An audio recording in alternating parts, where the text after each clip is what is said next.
the KLRN Players present Hollywood.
Farmer Wilmoose award-winning turnips proudly present the KLRN Radio Players. From the snowy hills of Vermont to the quiet fields of Grover's Mill, New Jersey, where Farmer Wilmoose still keeps a watchful eye on the skies, we bring you a gift a little early this year, a story of wonder, courage, and a road paved in gold, The Wizard of Oz. Farmer Wilmuth wants to remind you that as Christmas draws near, whether it's a nor'easter blowing in, a sleigh on the horizon, or something a little less earthly dropping by once more, it's always good to have something hearty in the root cellar. So while you're trimming the tree and turning the dial, make sure you set the table with Farmer Wilmuth's award-winning turnips, the only vegetable proudly grown in alien-tested soil and certified Santa safe. And now, from the secondary studios of KLRN Radio here in Vermont, holiday greetings to you and yours. The lights are glowing in every window, the cocoa is hopefully warm, and the night hums with a particular kind of magic that only Christmas can bring. It's the season of stories, of wonder, of wide eyes and open hearts. And what better tale to share than the one that reminds us all that there's truly no place like home. Written by L. Frank Baum more than 50 years ago, brought to life on the silver screen by Metro Goldwyn Mayer, and tonight rekindled once more by the amazing, wonderful KLRN Radio Players. So stoke the fire, settle in close, and follow us down the yellow brick road. This is Wizard of Oz, starring the Jen Homestead as Dorothy, brought to you by Farmer Wilmoose award-winning turnips and the holiday spirit of KLRN Radio. Listener discretion is advised.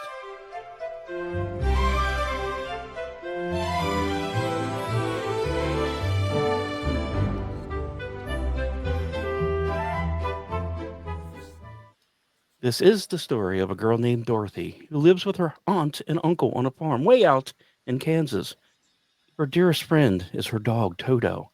But Dorothy has other friends, too. The farm hands, for instance, Zeke, Hunk, and Hickory.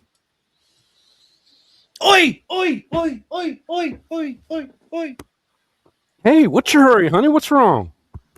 It's Toto, Hickory, Toto. Toto? Something wrong with that dog. Well, he looks fine to me. Well, he is, Zeke, but he almost wasn't. Miss Gulch hit him just because he gets in her garden and chases her nasty old cat. Sure, honey, sure. Only we're busy, see? We got them hogs to get in. Now look, Dorothy, you just ain't using your head about that mean old Miss Gulch. You'd think you'd have a brain. You think you didn't have a brain at all. I'm saying not at all. Hunk, I have so got brains. Well, then use them, gosh darn it. When you're walking home with Toto, just keep away from Miss Gulch's place. Your head ain't made for straw, you know. Gosh, Dorothy, that Miss Gulch ain't nobody to be afraid of. Have a little courage, that's all. Courage, Zeke? Why, sure. You know, like me. Look who's talking. You? Courage? There ain't a man in the county who scares easier than you, Hickory. Well, or Zeke, that's a fine thing to say. Look out, Zeke. That pig gonna bite you. Where? What pig? Help! Help! You see what I mean? Now cut that out. Scaring a man half to death like that.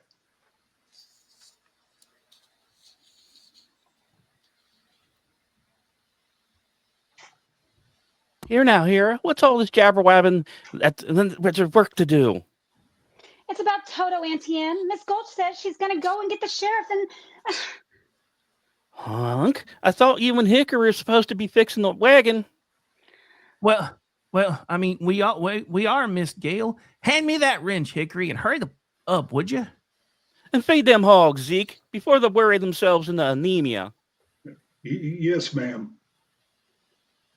Now then, child, what's your trouble? Auntie Anne, really? Do you know what Miss Gulch said she was going to do to Toto? She said she was going to... There you go again, imagining things. You know, you always get yourself into a fret over nothing. No, but this time really. Now, you just help us out this afternoon. Find yourself a place where you won't get in any trouble. I gotta get back to the house. Yes, Auntie Anne. Come on, Toto.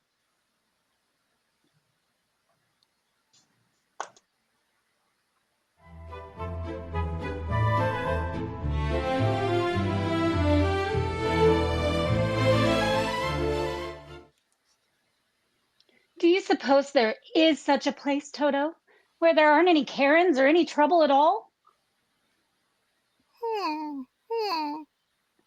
There must be.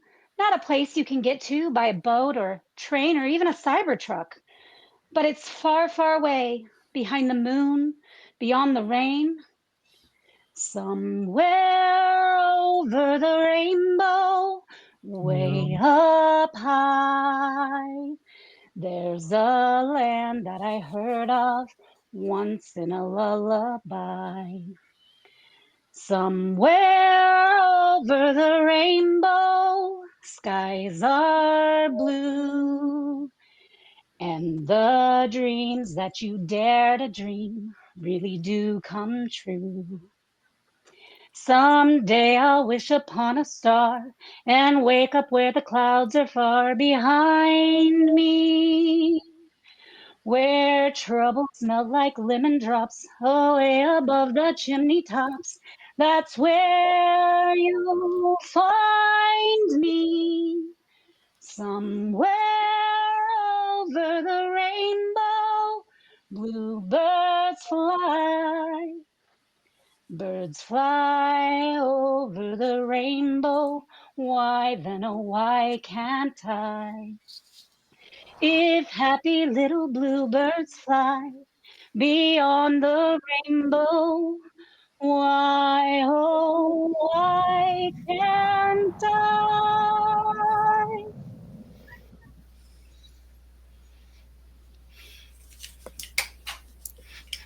Oh, now hold on a second, Miss Gulch. Surely you don't mean that. Why, that little dog is just a sweet little pup. That dog is a menace to the HOA. I'm taking that animal to the sheriff and make sure he is destroyed. Destroyed? Oh, no, please, you mustn't. Oi! Why, honey, we didn't know you were there. Oi. Toto didn't know what he was doing anything wrong. I'm the one who ought to be punished, Uncle Henry.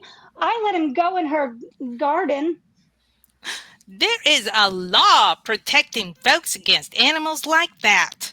No, please. Well, we can't go against the law, dumbass. Now you're being smart. Give him to me.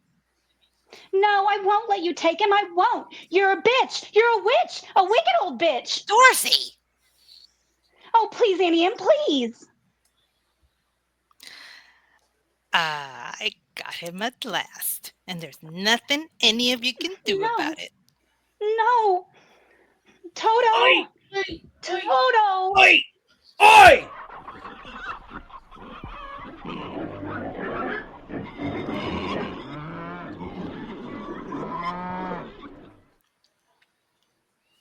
Now, come on, Dorothy. Cheer up, honey. Please, Hunk, I don't feel like talking. Not to anybody. Not even to Toto? Oh, you know he's gone. You know Miss Gulch took him away. Yeah, but see, I know something you don't, because I know something else too, honey. Toto must have jumped out of that mean old bitch's basket and run back home, because there's a little brown and white dog looking all over for you. He's right over there. Oi, oi, oi, Oh, Toto, you're back from the Circle K. oi, Toto. oi.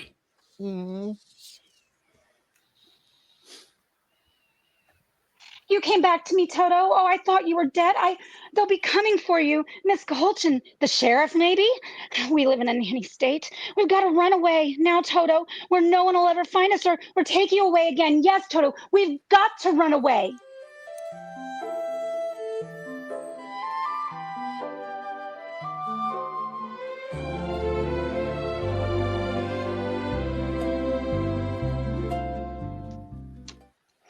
It's getting dark, Toto. I think there's a storm coming.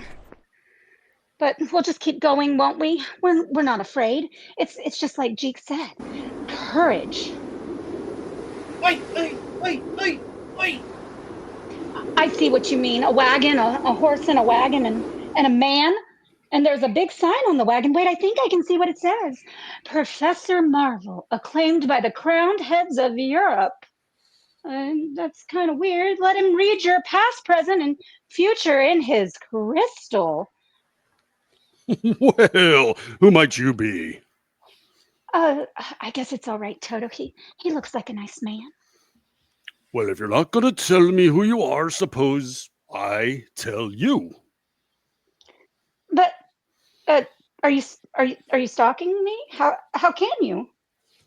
Because I am Professor Marvel. Now, don't tell Disney. Lawyers and such. But I know all and I tell all. Your past, your present, future, your cup size, all for 25 cents, a quarter of a dollar, 2 bits if you prefer. I'm sorry. In this economy, I just don't think I can afford it. Oh, so your name is Dorothy, is it? How do you know that? Well, I have an OnlyFans account, and on the one hand, perhaps I saw you in my crystal. And on the other hand, perhaps a fellow named Zeke passed by a while ago looking for you. Oh, I see. But don't you think for 1 minute I couldn't have figured it out for myself.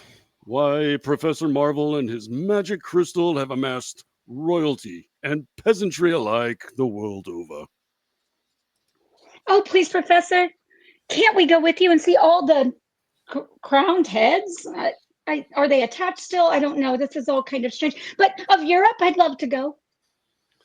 Well, it's a little dicey after the No Kings protest, you see, but if you don't know any, do you mean the sign on my wagon? I don't suppose you could take just a little look in your magic crystal for me? For nothing, I mean. I'm poor. Well, matter of fact, young lady, I already have. And just for practicing, you understand. And do you know what I saw? What? A woman, tears in her eyes, careworn. Basically, any woman I've met in the past. But it goes on to say that it's a woman looking for someone, and her name is... Auntie M? Kindly allow me to supply the answers. Her name is Auntie M. Someone has almost broken her heart. Oh, is it me? Well, someone she loves very much, so I'm off the hook. And then, just before the crystal went dark, I saw her put her hand over her heart and drop down on the floor. Oh, no. You don't suppose she could really be sick, do you? Oh, I've got to go home right away. What, go home? I thought you were going home with me. I got traveler's checks and everything else, but okay.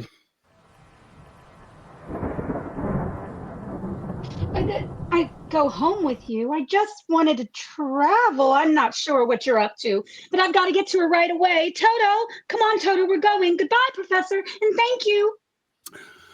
Don't waste any time. There's a windstorm blowing up. Poor little kid. She really missed out. I hope she gets home all right. Oi!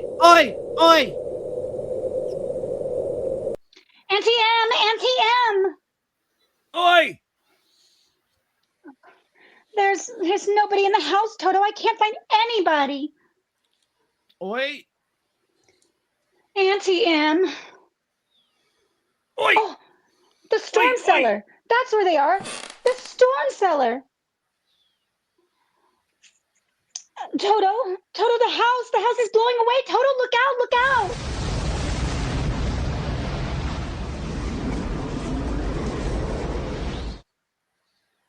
Toto, where are we? What's happening? We're in the house? The house is up in the air. Oh my goodness, did I take something from that professor? I don't know. Everything's moving, everything's rushing through the sky. I've not seen this since the last time I was in Colorado. Barns and buggies, and there goes our chicken roost. Oh, Toto, we're caught in a cyclone. We're right up inside the middle of a cyclone. Why, there's old Mr. Gallagher on his rowboat. Mr. Gallagher! Howdy, Dorothy. Kind of breezy out here, eh? And Uncle Henry's heifer. Bossy! Bossy! Lemur. I don't understand this at all. Things are flying around so fast that I can see. Miss Gulch! Now she's on a broomstick. She is a witch. Don't worry, Toto. I won't let her. I won't let her.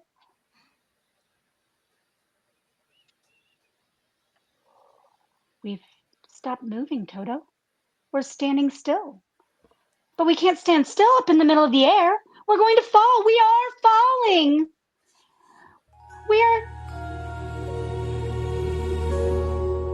We're falling. We're falling. We're falling.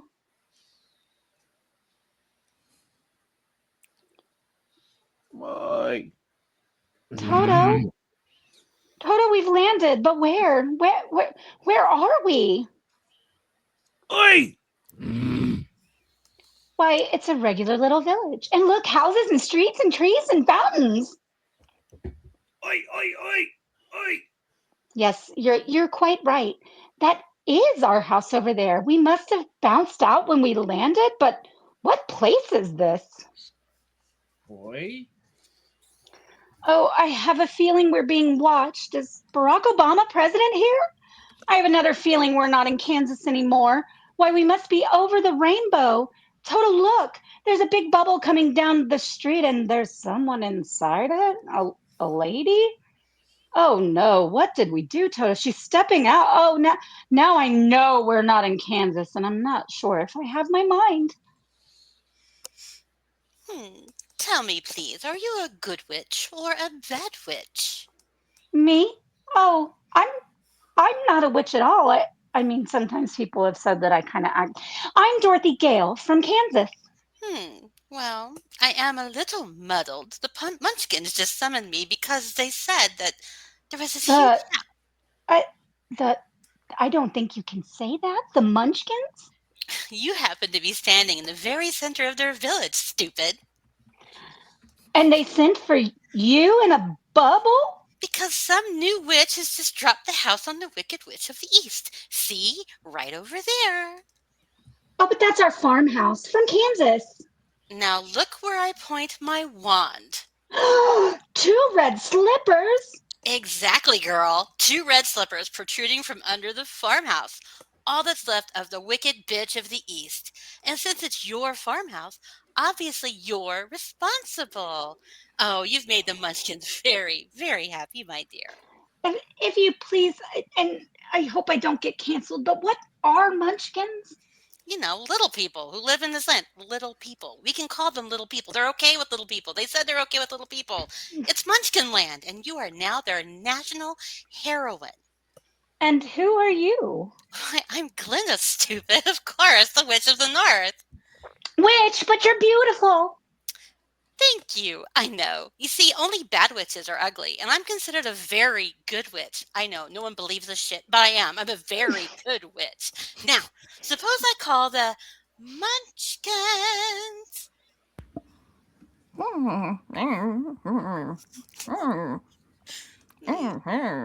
Munchkins are having a little bit of gas. Anyway, come out wherever you are and meet the young lady who fell from a star. She fell from the sky, she fell very far, and Kansas, she says, is the name of the star. Well, Munchkins, have you nothing to say to her? Where's the mayor? Ah, there you are. It's about time. First of all, Miss Dorothy, a little floral tribute. Oh, what beautiful flowers. They're not poisoned, are they? No, okay. Thank you. There will be, of course, a parade and general celebration with a brass band and a regiment of cavalry. Meanwhile, oh, let the joyous news be spread. The wicked old witch is at last dead. Ding dong, the witch is dead. The witch, oh, witch, Ding dong, the witch is dead. Wake up, you sleepyhead. Your eyes out of bed. The witch is dead. She's gone with the clouds below. And ring the bells out. Ding dong, stereo. Sing it high. Sing it low. The witch is dead.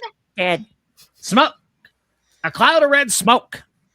Oh shit! Shooting fire and explosions. Yo, the witch is coming. The wicked witch. But I thought you said she was dead. Well, she is dead. This one on the broomstick, it's her sister, and she's a real bitch. The Wicked Witch of the West. She's even worse than the other one. She's Silence! mostly dead. I demand silence. It's Miss Gulch. That's who it is, Miss Gulch. Hard of hearing, are ya? I said silence. Now then, who killed my sister? Was it you? No, it was an accident. I didn't mean to kill anyone. Well, my pretty, I can cause accidents too. Now, aren't you forgetting the ruby slippers, honey? The slippers. My sister's slippers. There they are. The most beautiful Louboutins on the world. Still on her feet. Over there. Well, I'll just take them. Girl, back up just a moment, if you please. Ruby slippers, slippers red, leave the feet of who she's dead. I summon my authority and bid you serve Miss Dorothy. Oh my God, that rhymed. Did you notice? The slippers. What are you doing to them? Why now they're on my feet. You give them back to me. Never. They are there, and that's where they'll stay, whether you like it or not. You nasty little girl. Those are $4,000 shoes. They're no use to you. Don't be frightened of her, Dorothy. She's just a bitch. You stay out of this, Glinda, or I'll fix you as well. Oh, rubbish. You have no power here. Be gone before somebody drops the house on you, too. Very well. I'll bide my time. As for you, my fine lady. Yeah, you heard. You heard what she said. Be gone. Ich werde dir mein hübsches... Excuse me. I had sauerkraut for lunch. And your little dog, too. Away, broomstick. Away! It's all right, Munchkins. Don't hide your faces. Don't be little pussies. She's gone. We represent the Wellen Morris Agency. You know, you guys have got to lay off the peach pits. Now then, my dear, the sooner you get out of Oz, the safer you'll sleep. Oh, I'd give anything to get out of Oz, but how? Which is the way back to Kansas? Now, I could tell you the really easy way and save you this entire trip, but I'm not going to do that because I'm a bitch too. Kansas, the only person who might know what would be the great and wonderful Wizard of Oz himself. The Wizard of Oz? Like a real wizard? Is he good or is he wicked? Oh, very good, but very mysterious. He lives far off in the Emerald City. Did you by any chance bring your broomstick with you? My broomstick? No, I'm afraid I didn't. Well, way to go. Then you'll just have to walk. The Munchkins will see you safely to the border. And remember, never let those ruby slippers off your feet or you'll be at the mercy of that bitch from the West. But how do I start for the Emerald City? All you have to do is follow that yellow brick road. Help her, Munchkins, the yellow brick road. Follow the yellow brick road. Follow the McDonald's yellow brick road. Follow Yo. the yellow brick road. Follow it. Follow, don't follow the yellow river. brick road. We're off to see the wizard, the wonderful Wizard of Oz. We hear he is a whiz of a whiz, if ever a whiz there was. If ever a whiz there was, the Wizard of Oz is one because of the wonderful things he does. We're off to see the wizard, the wonderful Wizard of Oz. In a few minutes, we will bring you Act 2 of The Wizard of Oz. As the system has frozen on me, please be patient. We will eventually get started again.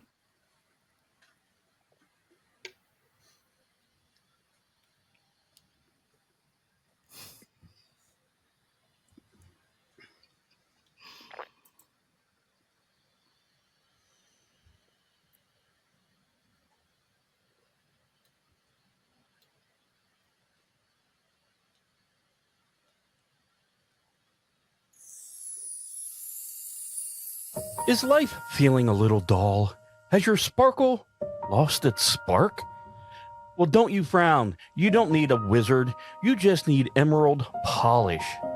Just a dab, a gentle rub, and suddenly everything's shining again.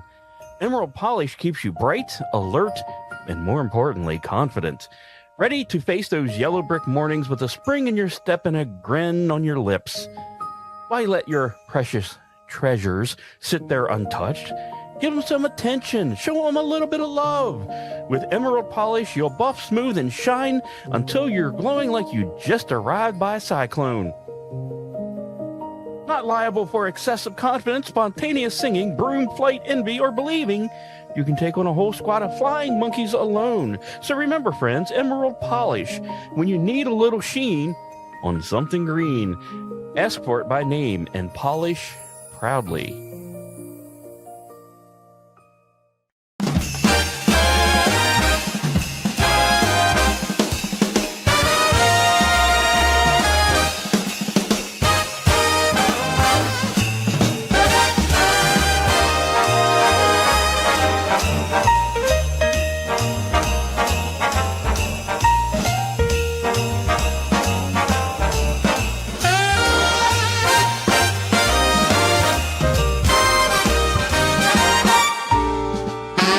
Snow is falling soft and white, candles flicker in the night. It's just you and me, this quiet room, wrapped in winter's sweetest tune. Fire's warm, world is still, your hand fits mine, it always will. But there's a sparkle you can't hide, a little secret by your side. 'Cause there's something swaying under the tree tonight, something wrapped in ribbon tied up just right. And darling, when you look at me, I know what it means. Love's the finest gift beneath the evergreen.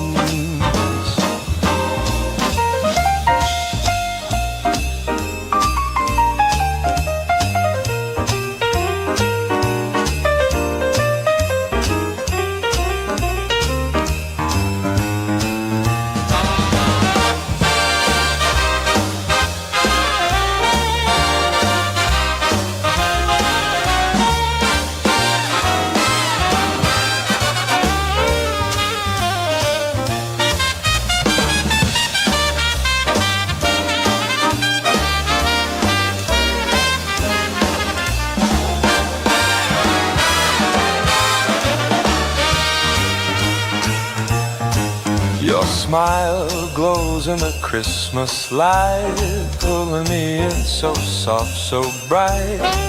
This holiday, just you and me, feels like home was meant to be. 'Cause there's something waiting under the tree tonight, Something wrapped in ribbon tied up just right. And darling, when you hold me close, I finally see love's the truest gift beneath the Christmas tree. Snow keeps falling, soft and free, and all I need is here with me.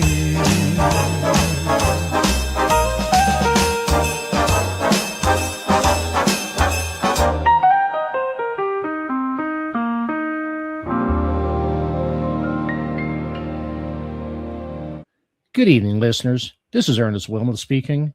Tonight, the KLRN Players continue a holiday tradition by bringing you one of the most beloved stories ever set to music and motion, The Wizard of Oz. Several months ago, the growers of Wilmoth Family Turnips went looking for a Christmas present to give to all of our friends, near and far, and we found it in the story. First brought to the screen in 1939, a tale of courage, kindness, and the simple truth that there is no place like home. All across the country, families have gathered around this story for generations, and tonight we're proud to share it with you as our Christmas gift. This presentation is brought to you with our sincere wish that your holiday season will be a warm and happy one, and with the hope that the retelling of The Wizard of Oz will help make it so. But it's more than that. With this gift, we also wish to say thank you for your continued patronage throughout the year, because even when the road gets winding and the world feels a little less certain, people still rely on a good, honest meal at the family table.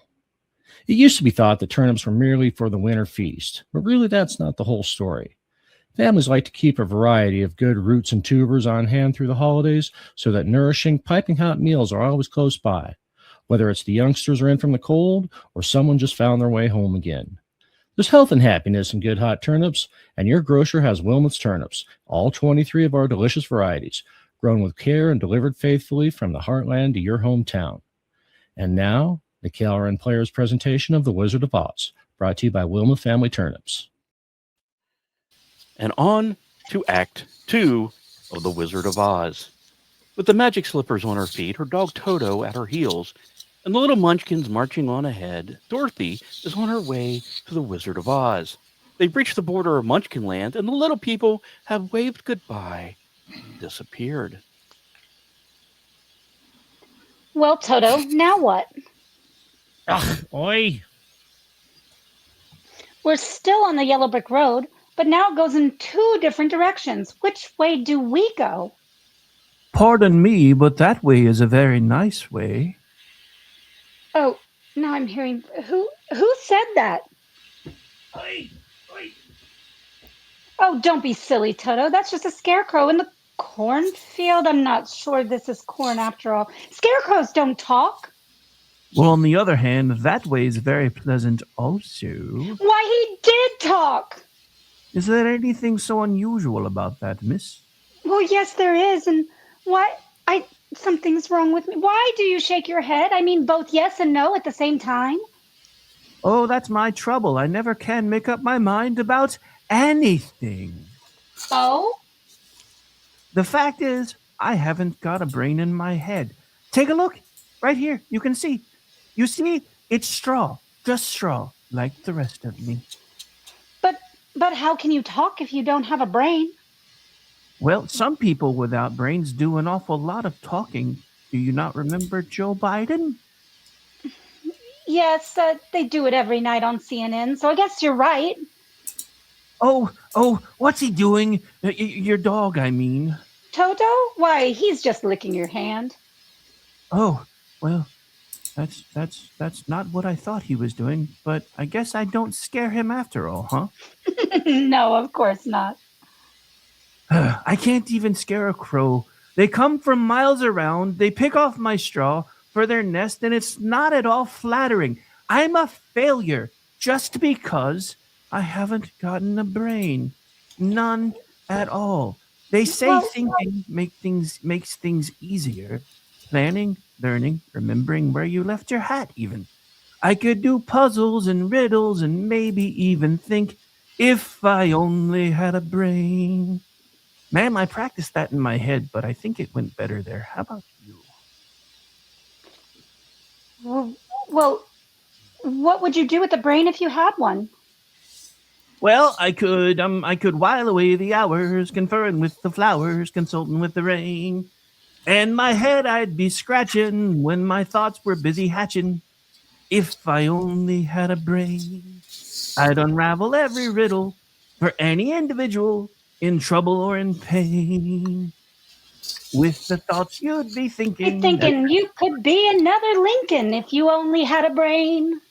oh, I could tell you why the ocean's near the shore. I could think of things I'd never thought before. And then I'd sit and think some more. I would not just be a nuffin', my head so full of stuffin', my heart all full of pain. And perhaps I'd deserve you and even be worthy of you if I only had a brain. Wonderful. Just imagine a scarecrow singing and dancing. Why, if our scarecrow back in Kansas could do that, then someone would probably commit me. But it's wonderful. Kansas? What is this place you speak of, Kansas? Well, that's where Toto and I are from. I want to get back there so badly that I'm going all the way to the Emerald City to get the Wizard of Oz to help me. A wizard? Do you think perhaps if I went along, he could give me some brains? Perhaps, maybe? Oh, I think you better stay here. I've got a witch mad at me, and you might get into trouble. Oh, but I'm not afraid of a witch. I'm not afraid of anything. Well, except maybe a lighted match. Well, since you're made of straw, I can hardly blame you for that. Oh, won't you take me with you? Please take me with you. I so desperately need a brain. Of course I will, gladly. Hooray! I finally get to leave this godforsaken cornfield where nothing grows and I get pecked at by crows. And see a wizard, I hope. Woohoo! What are we waiting for? Let's go! Come on, let's go! We're off to see the wizard, the wonderful Wizard of Oz. We hear he is the Wizard of Oz. If ever Ever there always was. there was.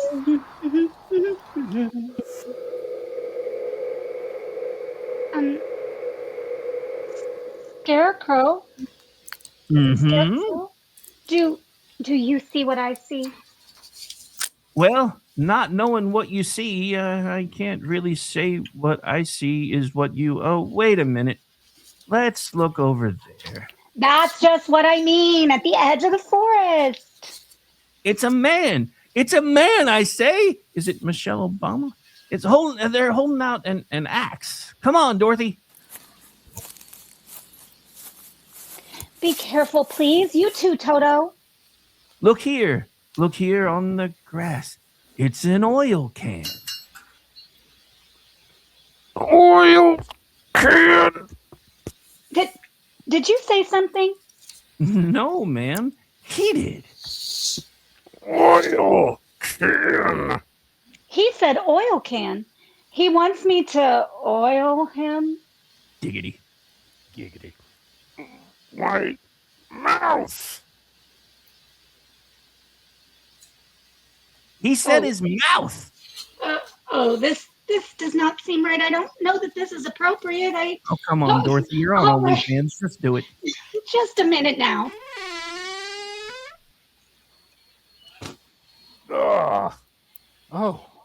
Oh my goodness. Joy, bliss. I can talk again. I can talk. Oh, my arms. Please do my arms. Oh, thank you. Oh, my elbows. Oh, God, that's wonderful. Oh, God, yes, don't stop. Am I doing this right? Something feels awfully strange here. Oh, yes, you are. Oh, what a relief. I've held up this axe for ages. My goodness, Tin Man. How did you ever get like this in the first place? Oh, well, about a year ago, I was chopping that tree when suddenly it began to rain. I rusted so solid, I haven't been able to move since. Well, you're perfect now. Perfect? Bang on my chest if you think I'm perfect. Go ahead, bang on it.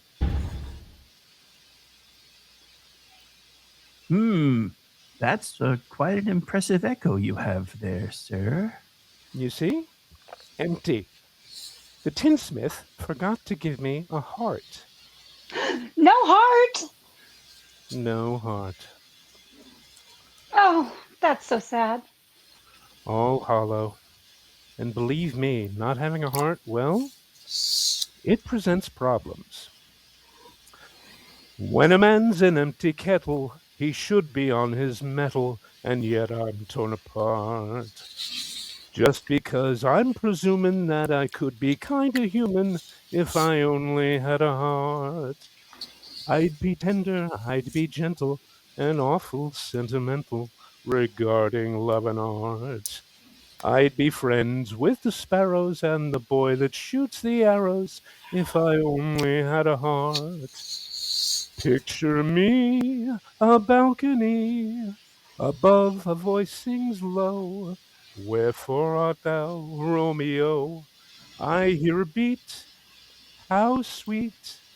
I'm a sexy tin man who has the most enormous doodads. I won't tell any lies.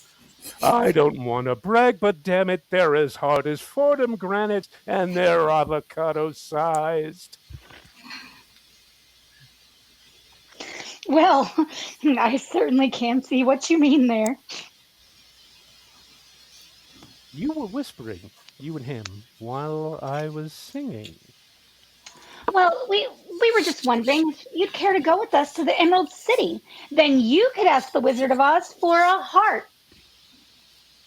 Oh, but suppose he wouldn't give me one when we got there. Oh, but he will. He must. We've come such a long way already. You called that long, my pretty? Why, you've just begun. Well, who exactly is that? Who is laughing? It's the bitch, the wicked witch. Well, my two fine gentlemen, helping the little lady along, are ya? Well, stay away from her, Oh yeah?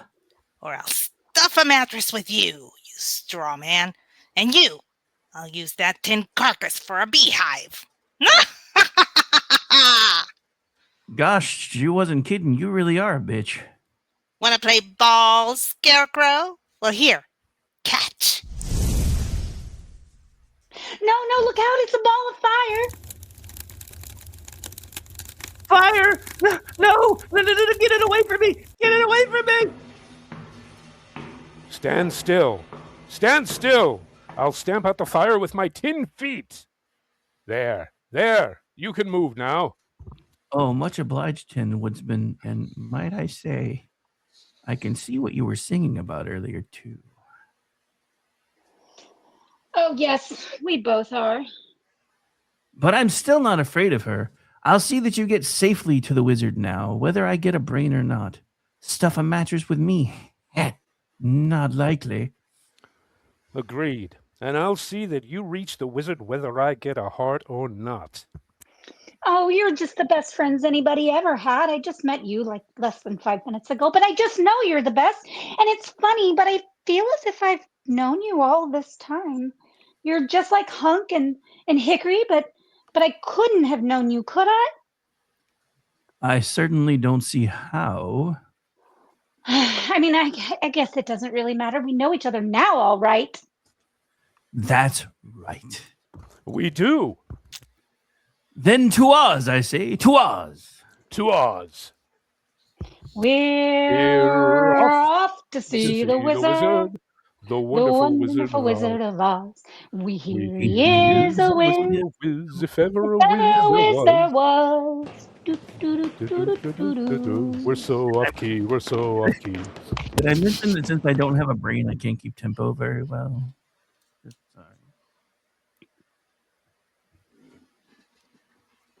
Sorry. Does anybody happen to know where exactly we are? That's easy. We're in a forest. And I don't like it. It's so dark and creepy. Oi! Toto, come back. Stay on the path. He's chasing Bush again. Is there a Circle K over there? Apparently, we really should stop for coffee then.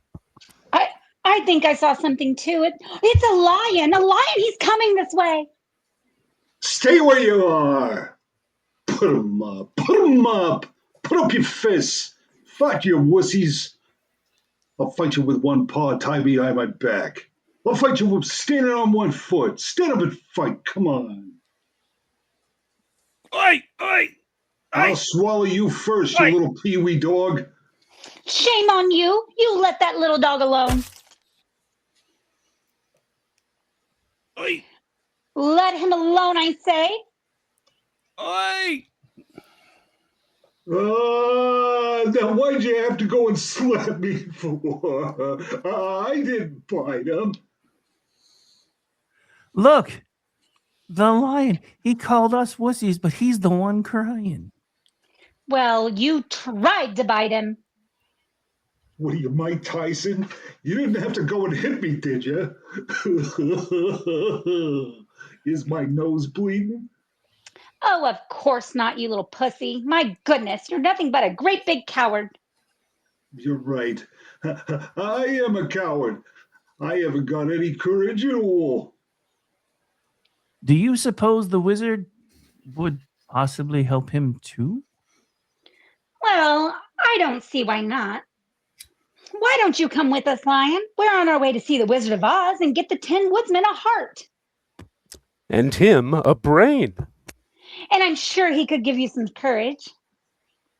But wouldn't you feel degraded to be seen in the company of a cowardly lion?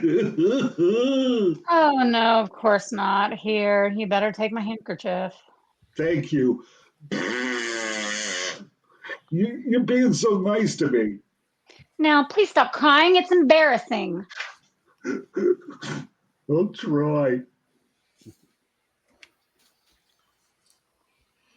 But how did you get this way in the first place, Lion? Well, if you can spare the time, it was like this. Yes, it's sad, believe me, Missy, when you're born to be a sissy without the vim and voive. But I could show my prowess, be a lion, not a mouse, if I only had the noive. I'm afraid there's no denying. I'm just a dandelion, a fate I don't deserve. I'd be brave as a blizzard. I'd be gentle as a lizard. I'd be clever as a gizzard. If the wizard is a wizard, who will serve? Then I'm sure to get a brain. A heart. A home. The noive. Then let's be on our way without any more delay. That's just what I was going to say. So you're saying I stole your answer? We're off to see the wizard, the wonderful wizard of Oz. We hear he is a wizard. If ever a wizard was, I need more booze.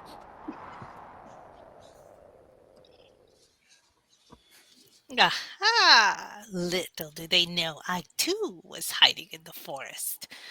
I'll still get those ruby slippers. Those lubies are mine. And then I'll get my power and I'll be the greatest in Oz. And woe to those who try to stop me. Hi-ho, broomstick, away!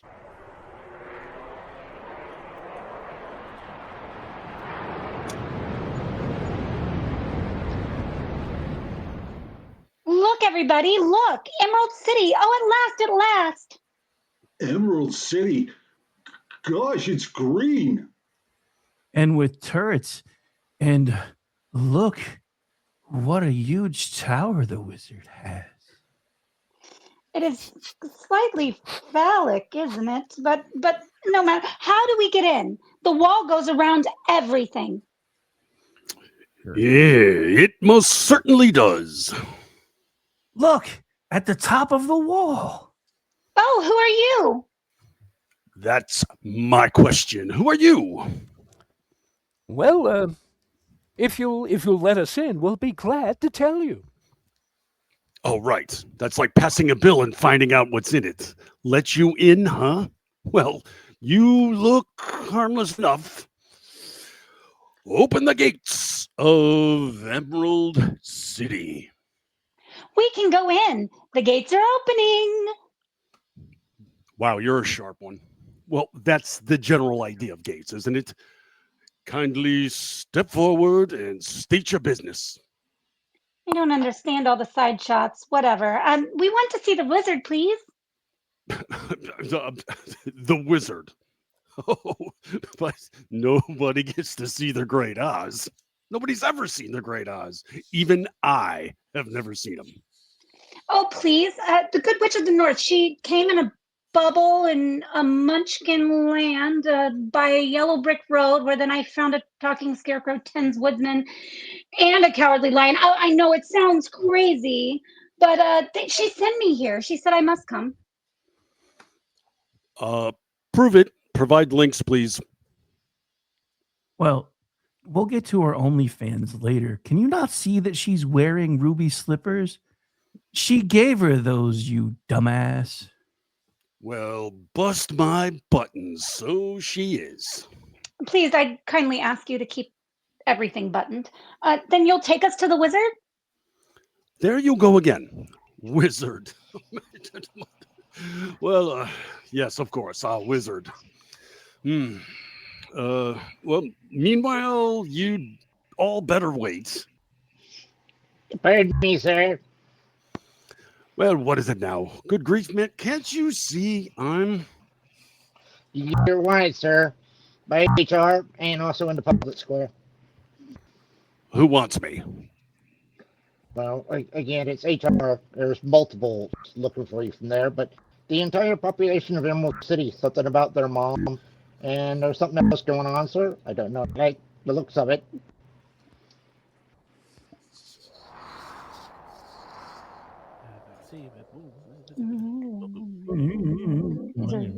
I don't know. $5. Now. What's everyone so excited about? Why, I haven't seen that since Mr. Mellon's trip to the moon. Well, don't you see? It's up there in the sky. Huh? What? Well, that's quite a trick, isn't it? Mm-hmm.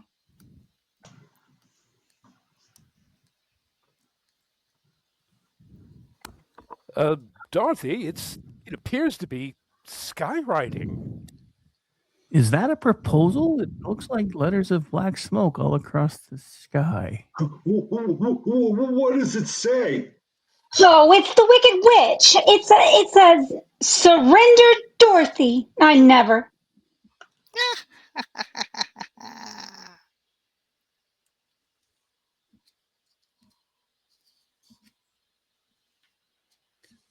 With Dorothy? Who's Dorothy? What's going on? I don't know. I have no idea. I've never seen anybody like it. Crazy. The wizard! The wizard will explain it. Let's go see the wizard. Let's go, everybody. Come on, let's go. Let's go see that wizard. Finally going to get to see that bastard. I need coffee. Hold on. Here. Nobody's going to bother the wizard right now. The great and powerful Oz has the situation well in hand. I hope. Situation? So you can all go on home. Go on. Scatter, you draw flies. Go. Oh my God, I know what's for dinner. This isn't gonna be good at all. But if you please, sir, we want to see the wizard right away. Certainly not. Not nobody. Not no how. Not no 5 double, triple negatives. Whatever it takes. No. But you don't seem to understand this. She's Dorothy. The witch is Dorothy? No, not even you. Oh, please. It's the only way I'll ever be able to get home. Not nobody, not no how. That's a positive. Yeah, negative. Auntie M was so good to me, and I never appreciated it. Running away, hurting her feelings. What's that? Professor Marble said she was sick. I don't even know if he's a real professor, but that's what he said. She may be dying and it's all my fault. Oh. Okay. You got a soft spot. I'll get you to the wizard somehow. Oh, look, he's crying too. Maybe he's got something in common with our lion friend. Well, you see, I had an Aunt M once myself. Take of that what you will. Oh, and this is all highly irregular, but just follow me. Gosh, he just left us in this chamber, and it's dark and spooky and got all kinds of vapory stuff going on. Huh. Yeah, so someone really needs to put up a no smoking sign. He said the wizard would be waiting for us. I'm closing my eyes. Just tell me when it's over.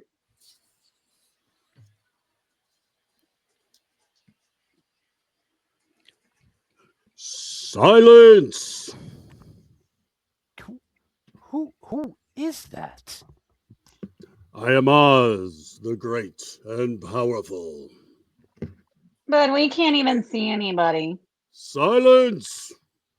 You shall never see me. But okay, this is getting silly. If you please, we must tell you something. Nobody ever tells me anything. I know everything. Oh God. You, your little girl who wants to go home, and you, Tin Man. Yes, Your Honor. I am your father. Clinking and clattering for a heart. And you? Me, your wizardness? A billowing bale of bovine breakfast food, begging for a brain. And you, lion.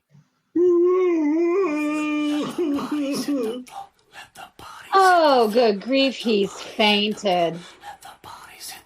Oh, This lion, guy. just wake up, would you? The wizard's gonna be awfully mad if you don't. And he's finally talking to My us. feet are made of tin. I'll kick him in the ding ding. You ought to be ashamed of yourself. I what? Frightening the poor cowardly lion like that. I know he's a pussy, but he came to you for help. Silence! The beneficent Oz has every intention of granting your request, but you must first prove worthy. Oh, we'll do anything. Giggity. Gonna take you up on that. Very well. Bring me the broomstick of the Wicked Witch of the West.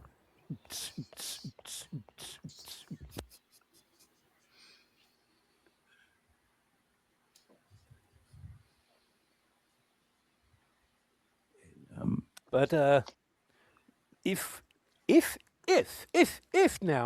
we do that, what we would have to kill her to get it? Yes? Bring me her broomstick and I'll grant your requests. But what if she kills us first? Silence! Well, I mean, if she kills you, then that's less for me to do. But leave the great gates of Emerald City, follow the arrows marked Haunted Forest, and hence to the Witch's Castle. Now go. Go and return if you can. The haunted forest? The witch's castle? Well, I guess there's nothing else to do but go.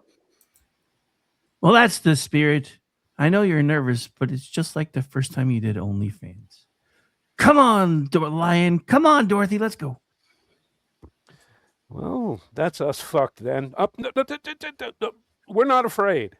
We'll get that broomstick, maybe? Kind of?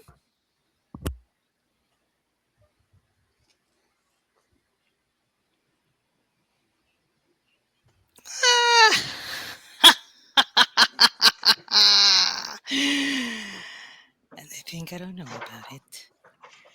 They think they'll take me by surprise. At last I'll have them in my power. the little girl, her nasty dog, and those gorgeous Louboutins.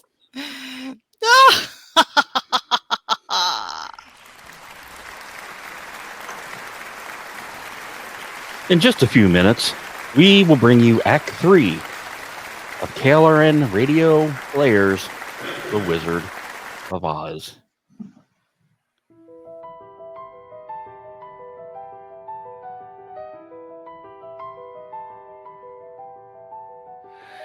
The room feels smaller than it did before. Walls lean in when the wind starts talking. Every promise rattles at the door. Something here is already breaking.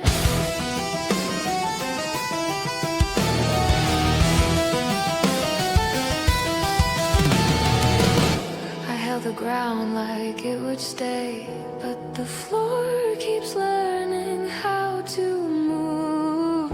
Every quiet thing I meant to say got lost between the calm and the storm. I didn't ask to be carried away, didn't plan on the pull or the fall, but the road keeps calling my name, and I can't stand still at all.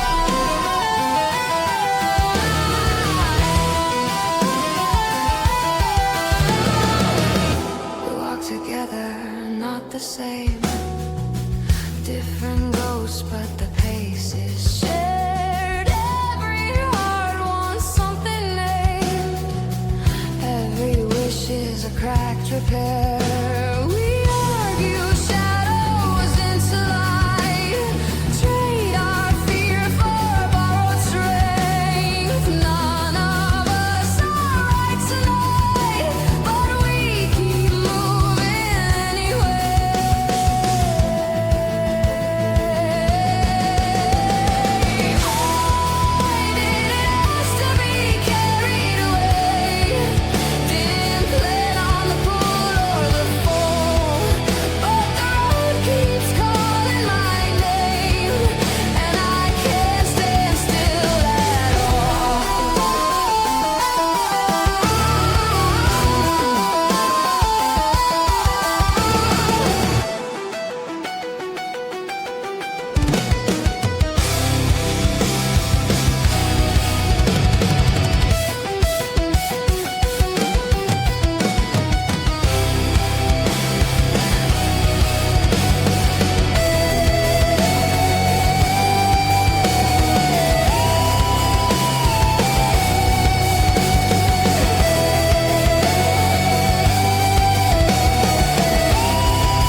The answers echo thin and warm, painted loud but hollow inside. Every crown looks better before you see how the wires are tied.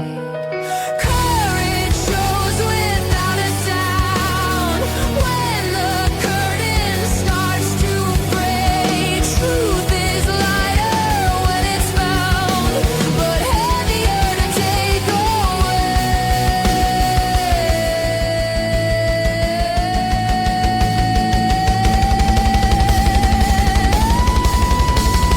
I didn't ask to be carried away.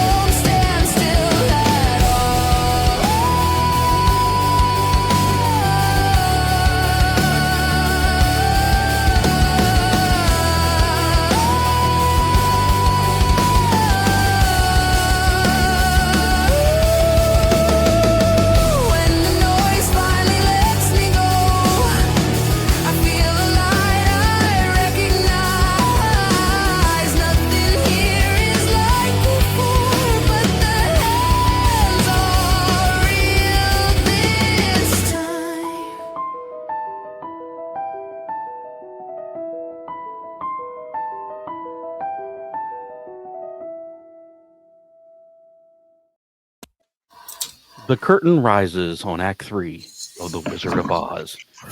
Well, that is, if Dorothy is ever to get back home to Kansas.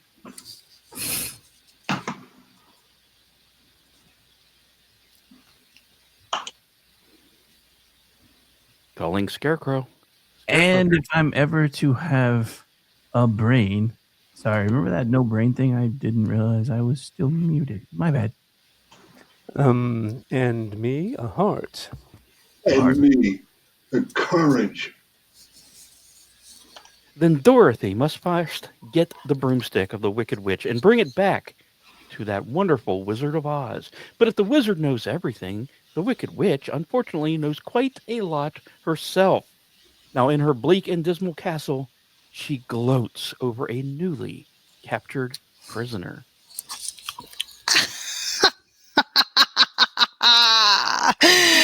Excuse me for laughing, but it was so easy to capture you that I can't help it. At least my friends got away. Toto, too. What do I care about them? It's you I wanted. You and those beautiful Louboutins that really you cannot afford to even own. I had every warrior slave in this castle on the watch for you. Now give me those slippers. No. The good witch Glinda, who came in a bubble and just is kind of weird, told me not to. Yeah, well, she has a weird way of traveling. That bitch really likes bubbles. Fool that I am! I should know the slippers will never come off of you as long as you're alive. No, you don't. You mean? Now how shall I do it? I think I'll make up a special batch of poison. Yes, that ought to do it. Some nice, fresh poison.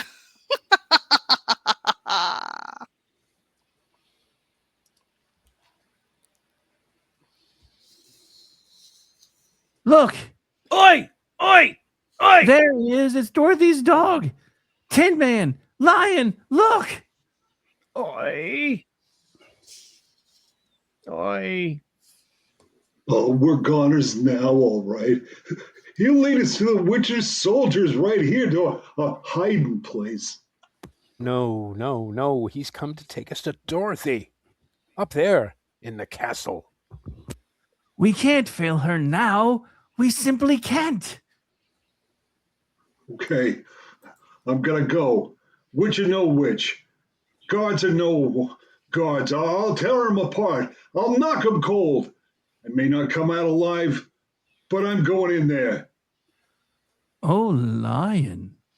Oh, my. That's wonderful. There's only one thing I want you fellas to do. What's that? Talk me out of it. Oh, no, you don't. Come what may, we are going to rescue Dorothy. Damn right. Toto, show us the way. Oi.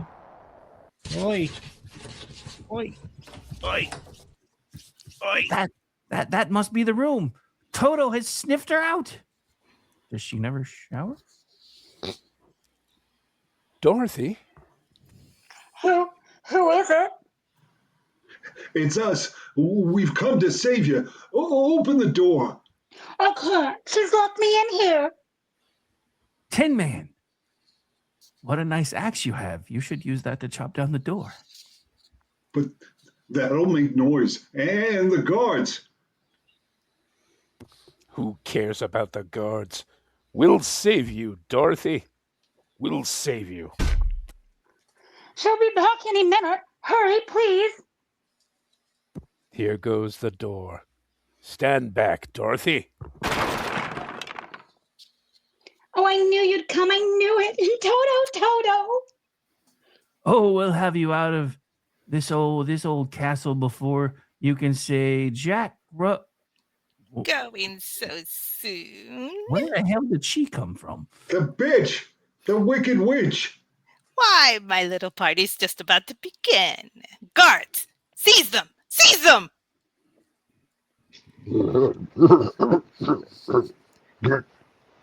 Thought you were being pretty foxy, huh? Now I've got the whole lot of you. Let's see. How shall I start the fun? You first, Scarecrow. How about another ball of fire? No, not that, not fire! Help! I'm burning! I'm burning! I'll help you. I've got a bucket of water.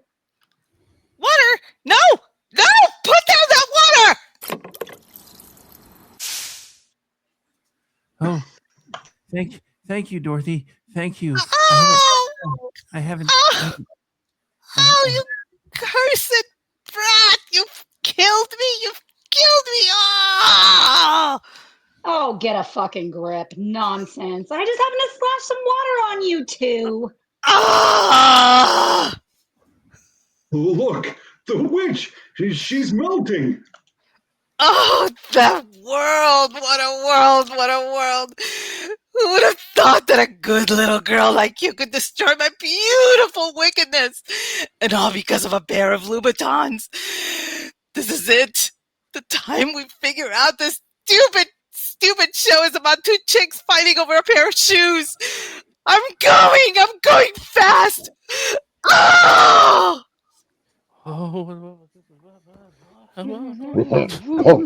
She is going. Look, nothing but a little steaming puddle.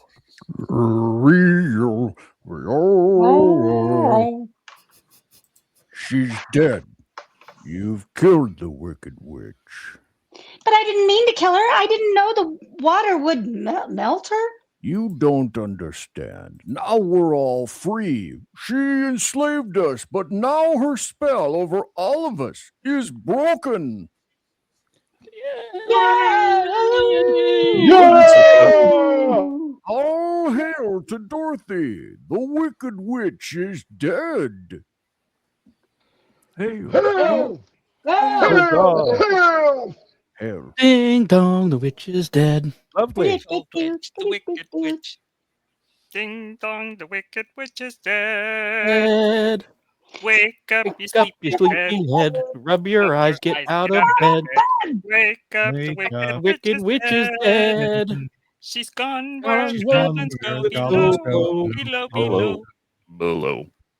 Oh, thank you. And if you don't mind, may I please have her broom? Here, take it with you. Now we can go back to the wizard. I have the broom. I have the broom. Wait, did that make me a witch? And tell her the wicked witch is dead.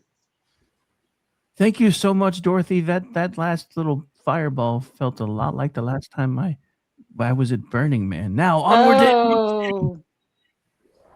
Let's go onward.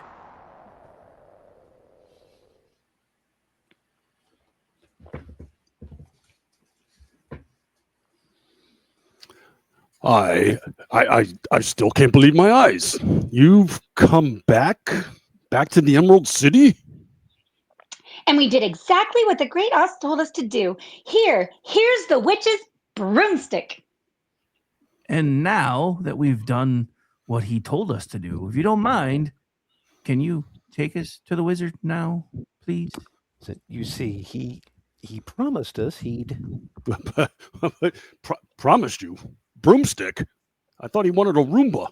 Oh, what an unhappy situation. Unhappy? After all we've gone through? What the hell are you talking about? Oh, no. I'm glad there's no one else around to hear this. Hear what? Oh, little girl, there's no great and powerful Wizard of Oz. That is, I am the wizard. Misogyny aside, we spoke to us himself. I spoke to you. Oh, it was no great trick. A dark room, a few smoke powders, really super dramatic voices. Your own imaginations did the rest. Oh, you motherfucker.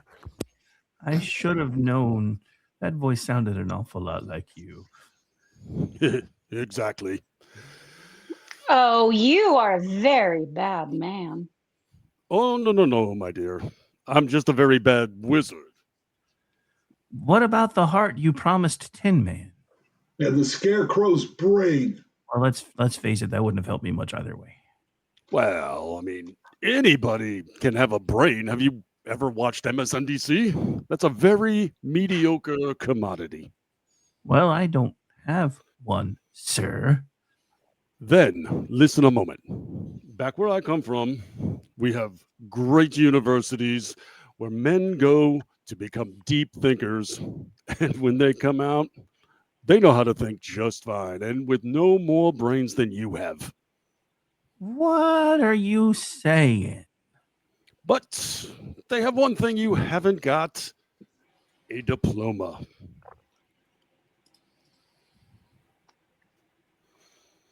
Therefore, by virtue of the authority vested in me by the Universitas Comitium, I hereby confer upon you the honorary degree of THD. Wait, couldn't we change that in for an honorary degree of THC? But okay, Or, fine. THC, you say. Hey, trust me, it's better than TDS. But it's a doctor of thinkology. Here is your diploma. Oh, Scarecrow, this is so wonderful.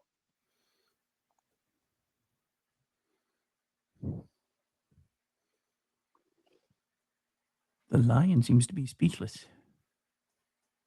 But what about me? I'm still a coward, I think. Well, you certainly have stage fright, it seems, but of course not. You are merely under the unfortunate delusion that because you run away from danger, you have no courage. It seems to me that this is a simple matter of confusing courage with wisdom. Oh joy, oh rapture. I've got a brain. All right, calm down and keep it in your skull. But back where I come from, Lion, we have men who are called heroes, yet they have no more courage than you do. But they do have one thing you haven't got: a medal. Like a Tim Walls medal? Even better. Therefore, for meritorious conduct and conspicuous bravery against wicked witches, I award you the Triple Cross. The Triple Cross. I have no idea what that is, but it sounds very important. Oh, shucks. It was nothing. Yes, but see, I give it to you, and then I take it back, and then I give it to him, and then I take I it back totally get again, it. and then I give it a third time because Yes. it's a Triple Cross. Of course. Right. Yeah. You are now a member of the Legion of Courage. And Tin Man, as for you, my galvanized petitioner, you want a heart. You don't know how lucky you are not to have one. Hearts will never be practical until they can be made unbreakable. That's as may be, but I still want one. Really? I should have given you a diploma so you'd listen to me, but okay. Back where I come from, there are men who do nothing but good deeds all day long, and their hearts are no bigger than yours. They're called philanthropists. Well, we call them that behind their back. But they have one thing you haven't got: a testimonial. A testimonial? Therefore, in consideration of your kindness, I present you with this small token of our esteem and affection. A heart. It is a heart. And just remember that a heart is not judged by how much you love, but by how much you are loved. So don't be an incel and make yourself available. Listen, it ticks. My heart even ticks. But what about Dorothy? Ah, yes. You still want to go back to Kansas? I mean, I know it's not the most exciting place, but yes, I do. You must be a basketball fan. I wish I could help you, child, but I can't. You mean I'll never get home? But it's really rather pleasant here once you get to know the place. I mean, and we'd really like you to stay, Dorothy. You see, We love you long time. Well, we like Toto, but we'd really love you long time. And I love you, and it's kind of strange because two of you should be inanimate objects, and the other one is a lion who's the biggest pussy I've ever met. But I do love you, and what am I to do?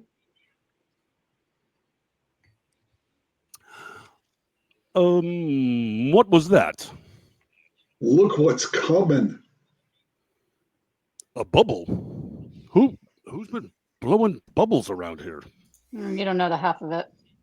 Hey, there's somebody in it. It's Glinda the Good Witch. This is the way she travels, and we don't know why, and it's really weird. But oh, help me, help me! You all need to stop talking about my bubbles, okay, bitches? All right, thank you. Anyway, you don't need my help, child. You've always had the power to go back to Kansas. I have?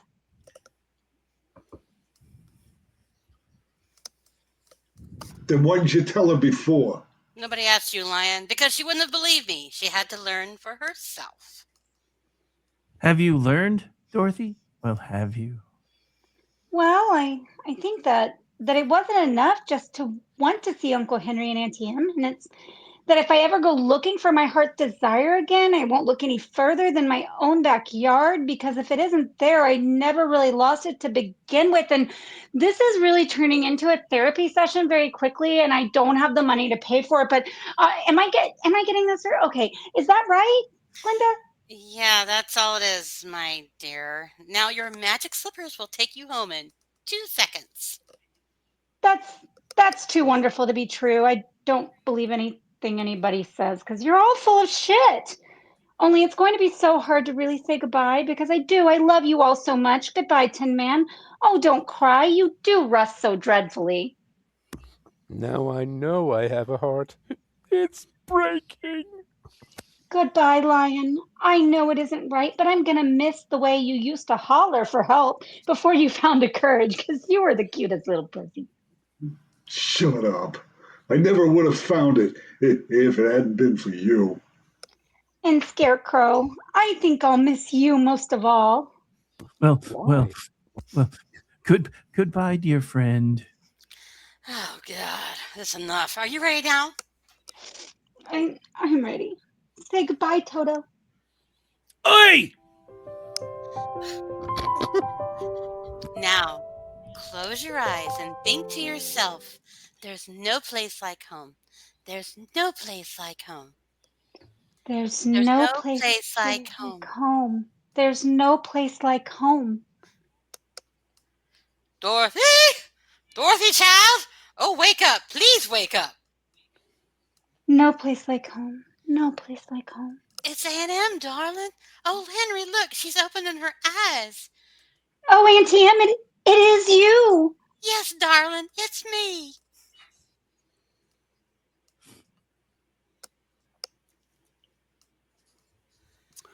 Well, hello there. Can I come in? I just dropped by because I heard the little girl got caught in a big cyclone, and I just, I swear, it's the first time I've ever peered in a window. I swear. Got a bad knock on the head, Professor Marvel, but she's coming around now. We thought for a minute she's going to leave us. Sure had us worried, Dorothy. Why, you remember me? Wait, that's your line. Sorry, I think. You remember me? Your old pal, Hunk? That's me.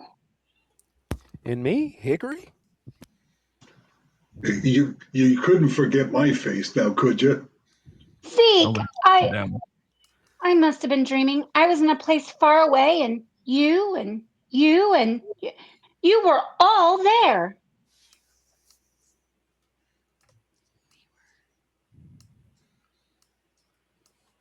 But you couldn't have been, could you? Oh, we dream lots of silly things, dear, like women and bitches and bubbles when we're, No, Aunt Em, this was real, truly live place. And all I kept saying to everybody is, I want to go home. And they sent me home. Oi! Oh, Toto, you believe me. Even if nobody else does, dogs definitely know better than most humans. Of course we believe you, Dorothy. Oh, well, anyway, Toto, we're home, and this is my room, and you're all here, and I'm never going to leave here ever, ever, ever, ever, ever, ever, ever, ever, ever, ever again because I love you all. And oh, Auntie M, there's no place like home. Someday I'll wish upon a star and wake up where the clouds are far behind me, where troubles melt like lemon drops away above the chimney tops. That's where you'll find me, somewhere over the rainbow. Bluebirds fly, birds fly over the rainbow. Why then, oh, why can't I?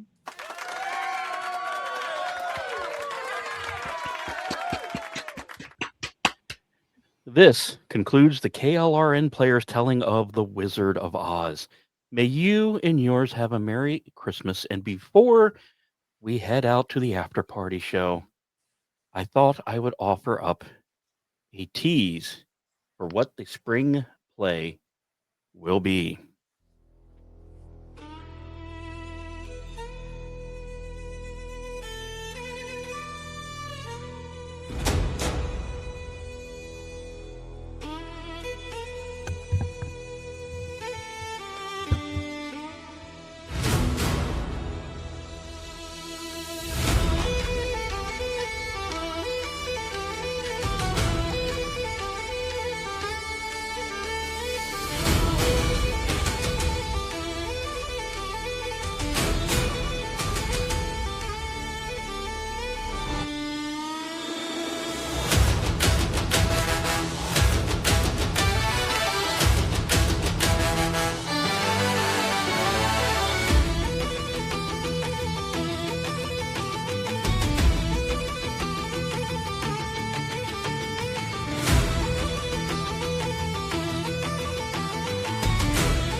And now, if I may, the casting couch director, the Ordnance J.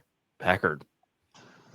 Well, evening, everybody. Welcome to the after show of our annual Christmas extravaganza. This year done, The Wizard of Oz.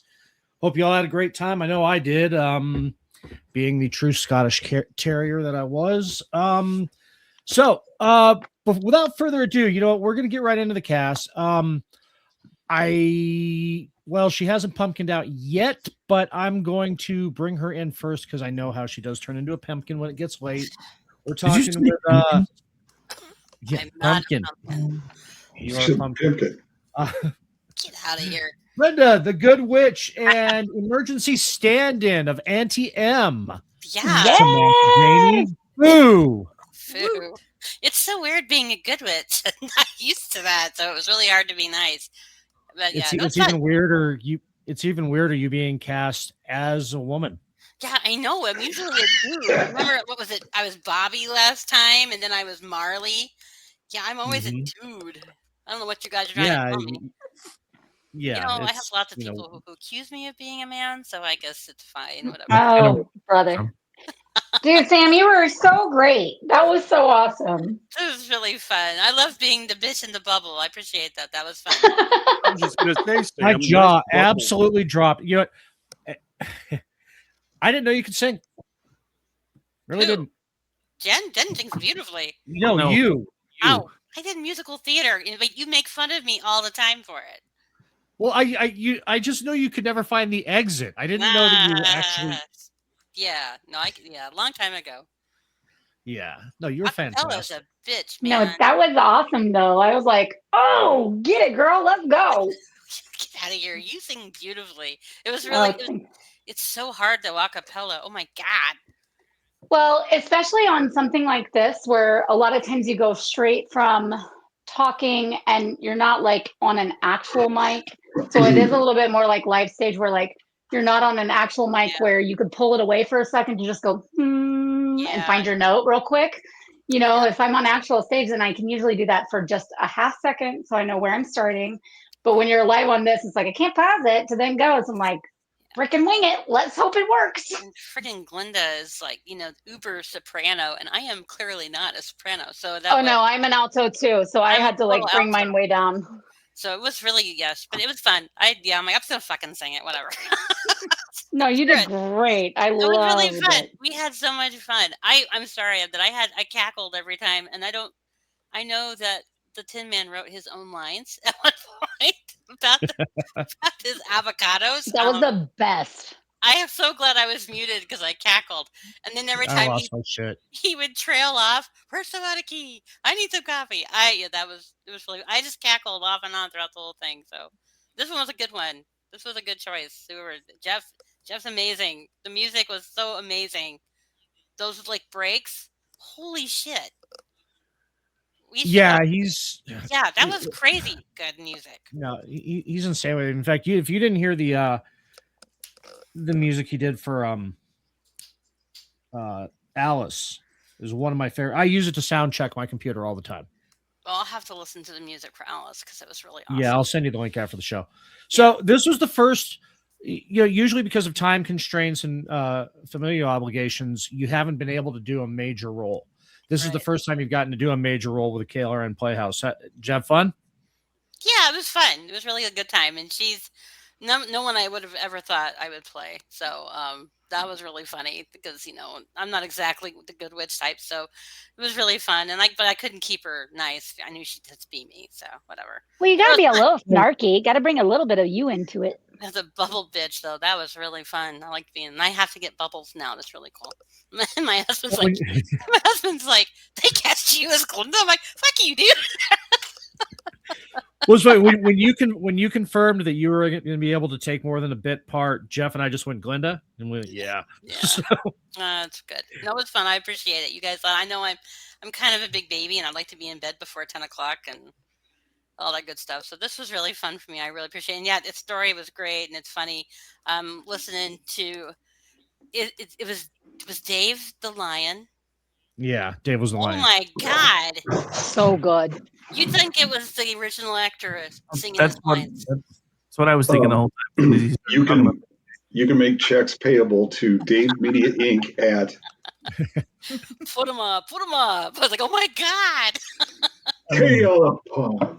I was really impressed with everybody. It was really fun, and you never know what someone's going to say though, so you really have to be like drinking water so you don't spit and laugh everywhere. So you have to keep your mic muted.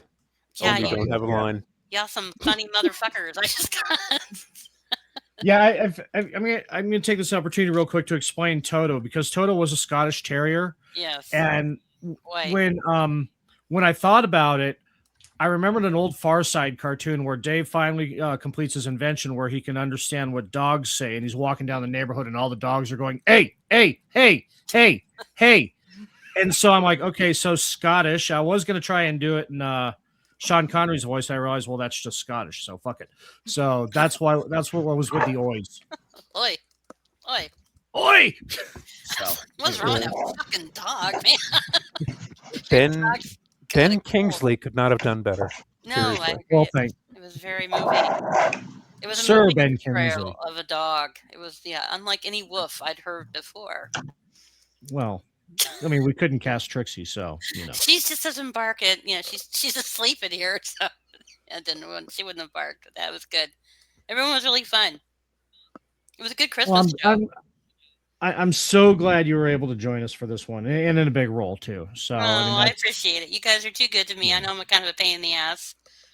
Well, we miss you on KLRN, so however we can. Well, I am kind of. I know I'm a pain in the ass. Sam, we would never say that about you while you're here. Okay, I would. Exactly, but I'm the pain in the ass. Oh my God, the witch! It's like Louis Vuitton. Me too, girl. No, that was great. No, that was Aggie. I think that was the. That was the Aggie. witch. Yes, the Louis I was a Vuitton. munchkin and You were a the woman munchkin. who forgot her line. Yeah, I was like, "Where's the So- woman?" Yeah. Also, being able to jump in as Annie M, we got to thank you for that, because that was as we were. I mean, she was fine in sound check, but just as we were going live, Lou started to have some technical difficulties. So the fact you were able to take it on a snap. I mean, Jeff did it for the first couple lines. Yeah, that was great. It's like, wow, so- Annie M's a little masculine, but hey, that works. Yeah. Why not? Hey, you know what? Well, Kansas don't corn judge. fed. It's Yeah. Kansas, and she's been Well, outside We all day. we listen and we don't judge. That's right. NTM for a new speaking of, generation.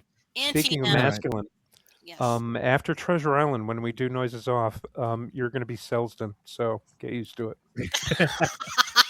I am not going to be Salson. No. Beer in the wardrobe. Oh yes, every word. So now we got to talk to our lead. We got to talk to Dorothy. That was fun though. The Thanks for the incomparable Jen Homestead. Jen, Oh, thank you. the It was funny. mistress of misfit Jeff politics, texted me the and was queen of like, Dick "Do you-" Fat. Queen of Dick Fat. Yep. No, it's funny when Jeff texted me. He's like, "Do you want to be Dorothy?" And I was like, "Sure." And I wasn't thinking at the time, oh, we're actually going to do some, musical parts in this. But Jeff knew, like, he knew I Mhm. sing a little, so he knew. He wasn't like throwing me nothing there, putting me in a bad spot. But still, I actually didn't even think about it until I was looking through it, and I was like, oh shit, we're singing. Oh, okay, gotta do a little warm up. And of course, today I woke up with like a scratchy throat. I'm like, damn it. You can just still hear his Troy absolutely crushed McClure. it. It's the part I was born to play, baby. Oh, thank you. Well, I did tell Jeff, this is a kind of a thing near and dear to my heart. I'm a musical kid too, like Mhm. Sam, and I grew up. One of my very first memories is, so I would watch musicals and I would dress the part and play the parts out, and we'd pause so that I could act them out. My brother would act them out with me, my sister then later when she came along, and we're an extremely musical family, so or performance oriented family. And it was like, this is one of my first memories, is watching Wizard of Oz and being Dorothy. And then from then on out, I was obsessed with Judy Garland, and I still am. She's amazing. So very cool. Thank you for asking me. I thoroughly enjoyed it. So you've had some big parts in the past, but if I remember right, this is your first lead. Yes, on KLRN. that's true. Yeah, So you have fun. it is. Y'all picked a good one, I think. A little bit more like I didn't have to like memorize stuff hardly. I didn't have to look, follow the script as closely because I know this story, this script, this show inside and out. So it fit well. Everything. I mean, aside from a couple hiccups we had in the background, everything with casting just absolutely clicked. Yeah, because Jeff and I have been talking about this. I mean, we start casting after the next show, after the previous show. It's like when we finished up Day the Earth Stood Still, we started casting for this.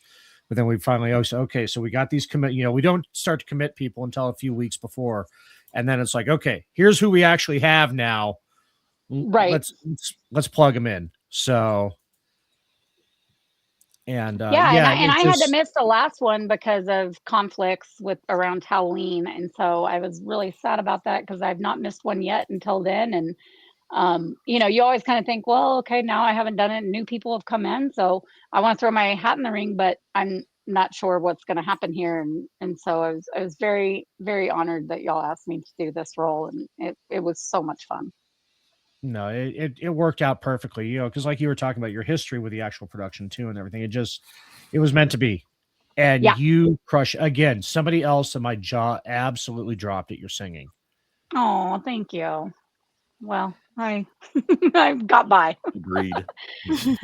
No, you did. It's like with Sam too. Both of you and Sam's left us. She turned into a pumpkin. Thank you, Sam. You were wonderful. Thank you, Sam. It was so good. You were great. No, I was shocked when she started singing as Glenda. I was like, what is happening here? This is fucking incredible. Like, go girl, let's go. Like, that's when that started happening, I was like, this shit is going to be so good. Of course, I know Rick can sing. I know Vincent can carry a tune. Like, there's certain people that I knew. And so once I realized what parts they were and what they were doing, I was like, oh, this is going to be great. And even doing the sing song talking thing, it's just knowing how to do that is also a skill that I think people don't really realize. Like, knowing how to implement that into a script and still make it flow is not just because you're not full-throated singing doesn't mean that that's not still a skill that you have that's, gonna complement the production. Right. And I want to take a second to thank the three guys, Rick, Dave, and Vincent. Awesome job As I singing call as them. well. I mean, Yes. As I call them, the friends of Dorothy. Oh, God. I was staying quiet until then. Well, they are my friends, and I love them, and as Dorothy and as Jen. So they were such great compliments to it. They made it easy. They Because were sometimes awesome, with Jen. these things, when you're when you have so many lines and you're interacting with so many different people, it can get to be kind of convoluted and a little much. And I just feel like everybody, especially you three, just really kept it up on point and character, made it easy for me to respond to, and that matters so much in how a production flows. I'm just going to ask it here, if I could. Sure. Yes. Are they also cake eating and Oscar Wilde reading friends of Dorothy? And if you get that reference, I love you. Well, that's when so many people laughed at the Friends of Dorothy reference. I mean, I knew Vincent would get it and maybe a couple others, but I'm just like, oh, okay, everybody gets that line. All right, fun. Okay, good. Okay, we're actually all pretty cool. We're all on the same page. Cake Excellent. boy. Move on. Hey, we're all nerds. That's what it is. Yeah. So, moving on, getting to the Friends and Jen. Again, your singing absolutely floored me. I just stopped. I just hit pause and just sat there. I missed a line. Listening to you sing. You did actually miss a line. Oh, I had a hottie toddy it before this because I was working through it, but ended up okay. And always like nerves, like it's a thing. No matter how often you perform, and I grew up performing dance and some theater, and my whole family does, and we often like sing together. But it's a different beast when you're just like, okay, and go. And like Sam said, like a cappella, like pick your note and go with it. And it's so easy to like not stay tracked on that.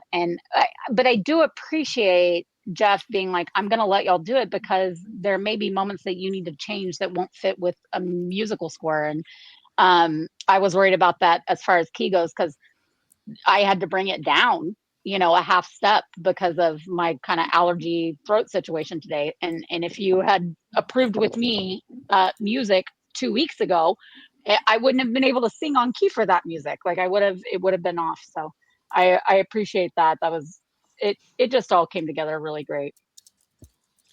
Well, it's just like with the ad-libbing and these things too. It's just go with what go with what you can do at the time. Yeah. And you absolutely crushed it. Oh, Yeah. Thank you. I appreciate it. My favorite But ad-lib also point- Aggie, holy shit. Yeah, Aggie was awesome. But my favorite ad-lib point was when I was able to work in with Vincent. So you're saying I stole your answer? Yeah. I had to mute when you said that.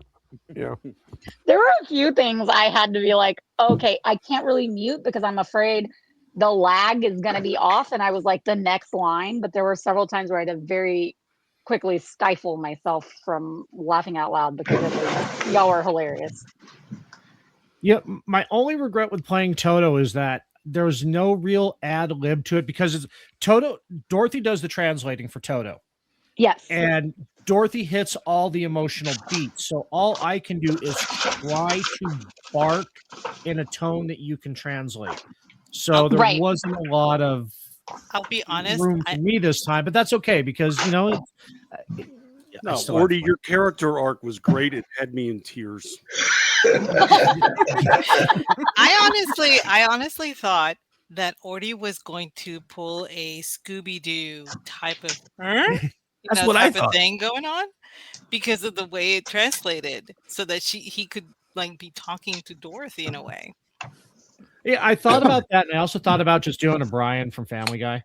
I was waiting for the band Toto. Just ripping guitar and everything. And the slippers have awoken. So Dorothy has called a big one. again, the prophecy.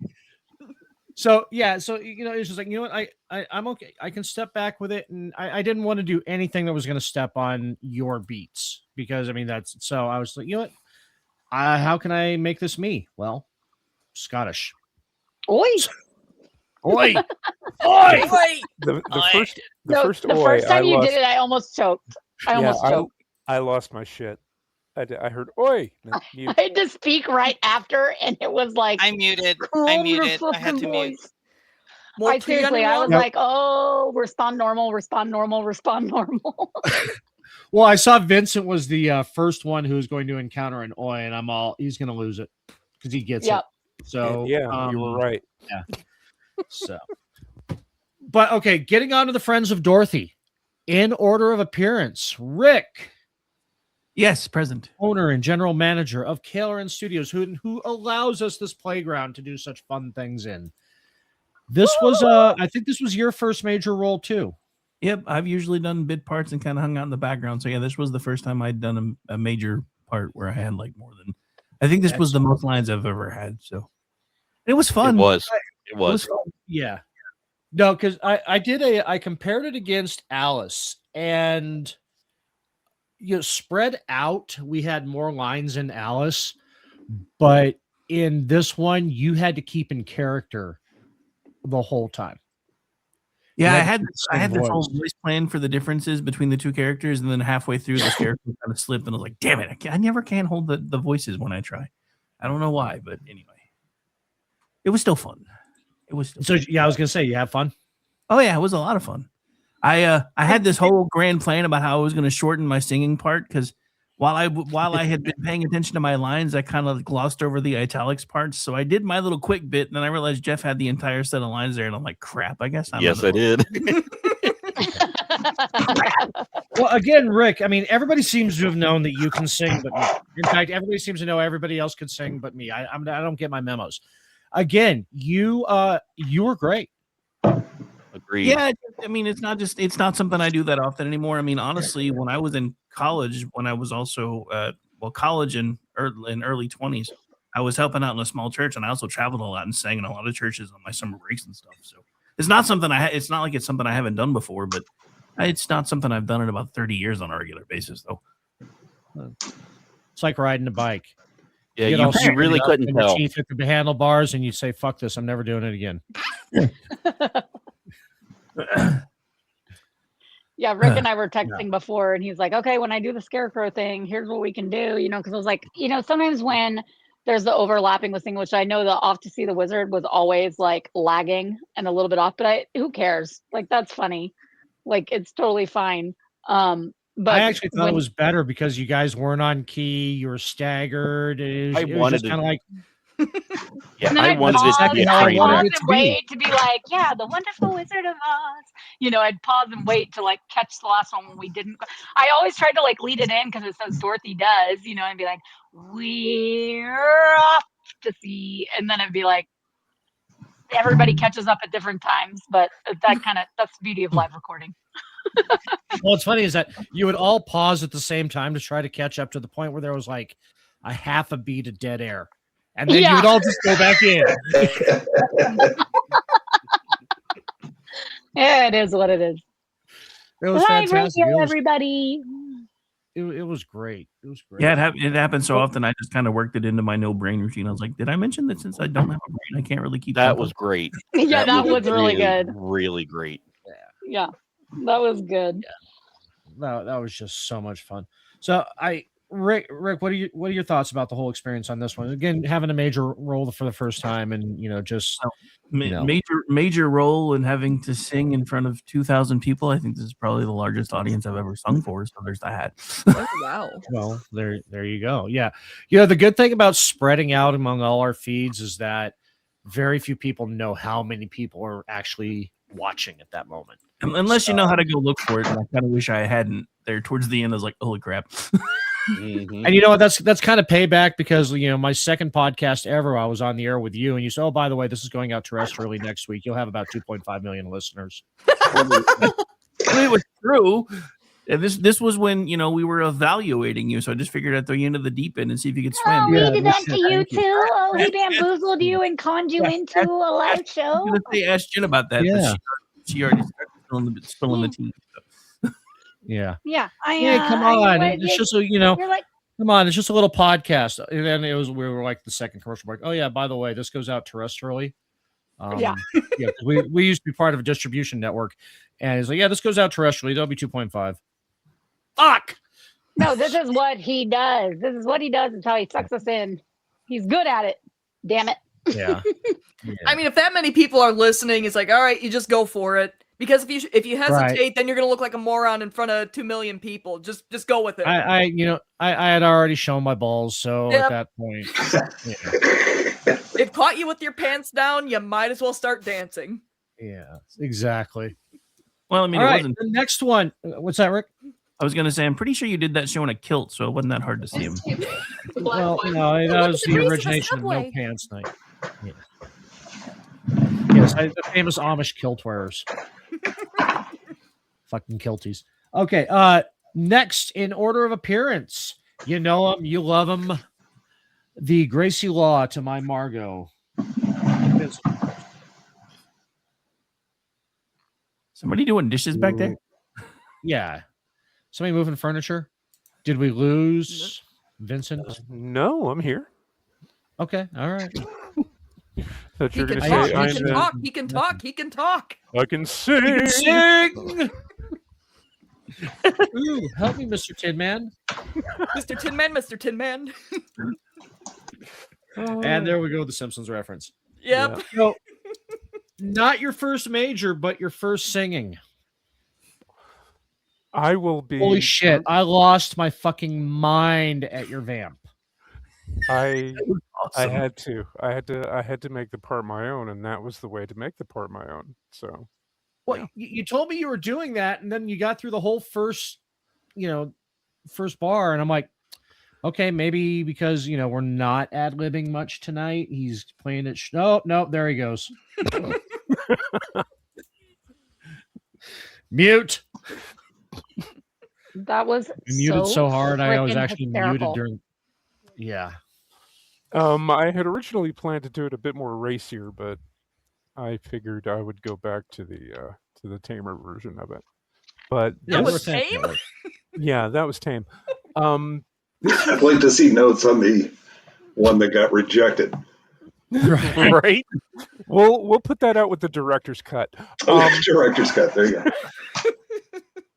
It's gonna be like the Mrs. Doubtfire R-rated version. Yeah, or like the 6 or 7 versions in Blade Runner. But this is actually the first time I've actually raised my voice in song in like 40 years, doing it publicly. Wow. Because right. When I was in high school, I was in a band, and we of course all garage bands and high school bands are shitty. They suck.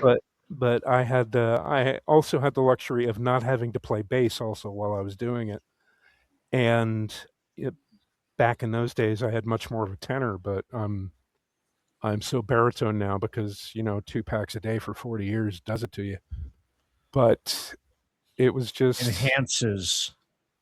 Yeah, that, and well, not to mention the half a bottle of cognac I had during the course of the day to keep the nerves at bay did help, I think. But yeah, it was just I was a bit shaky with the first notes, and then after that I'm like, oh shit, I forgot how much fun this is, and then I just went for it. But yeah, that's it pretty much. God, yeah. I had a blast. I had an absolute blast.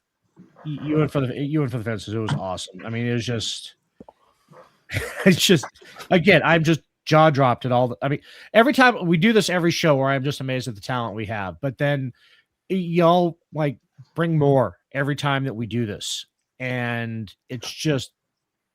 Well, I think we kind of have to, as I explained in that tweet that I sent out earlier today. This has become like a basic highlight of my holiday season. When it starts to get, the middle of October, and I know the Halloween show is coming, and then I know the Christmas show is coming soon afterwards. It's like, okay, now I got some. All right, yeah, let's do this. Yeah, it's something I can actually because holidays, as fun as they're supposed to be, you've always got that shit you've got to deal with. You've got to deal with family. You've got to deal with Yeah.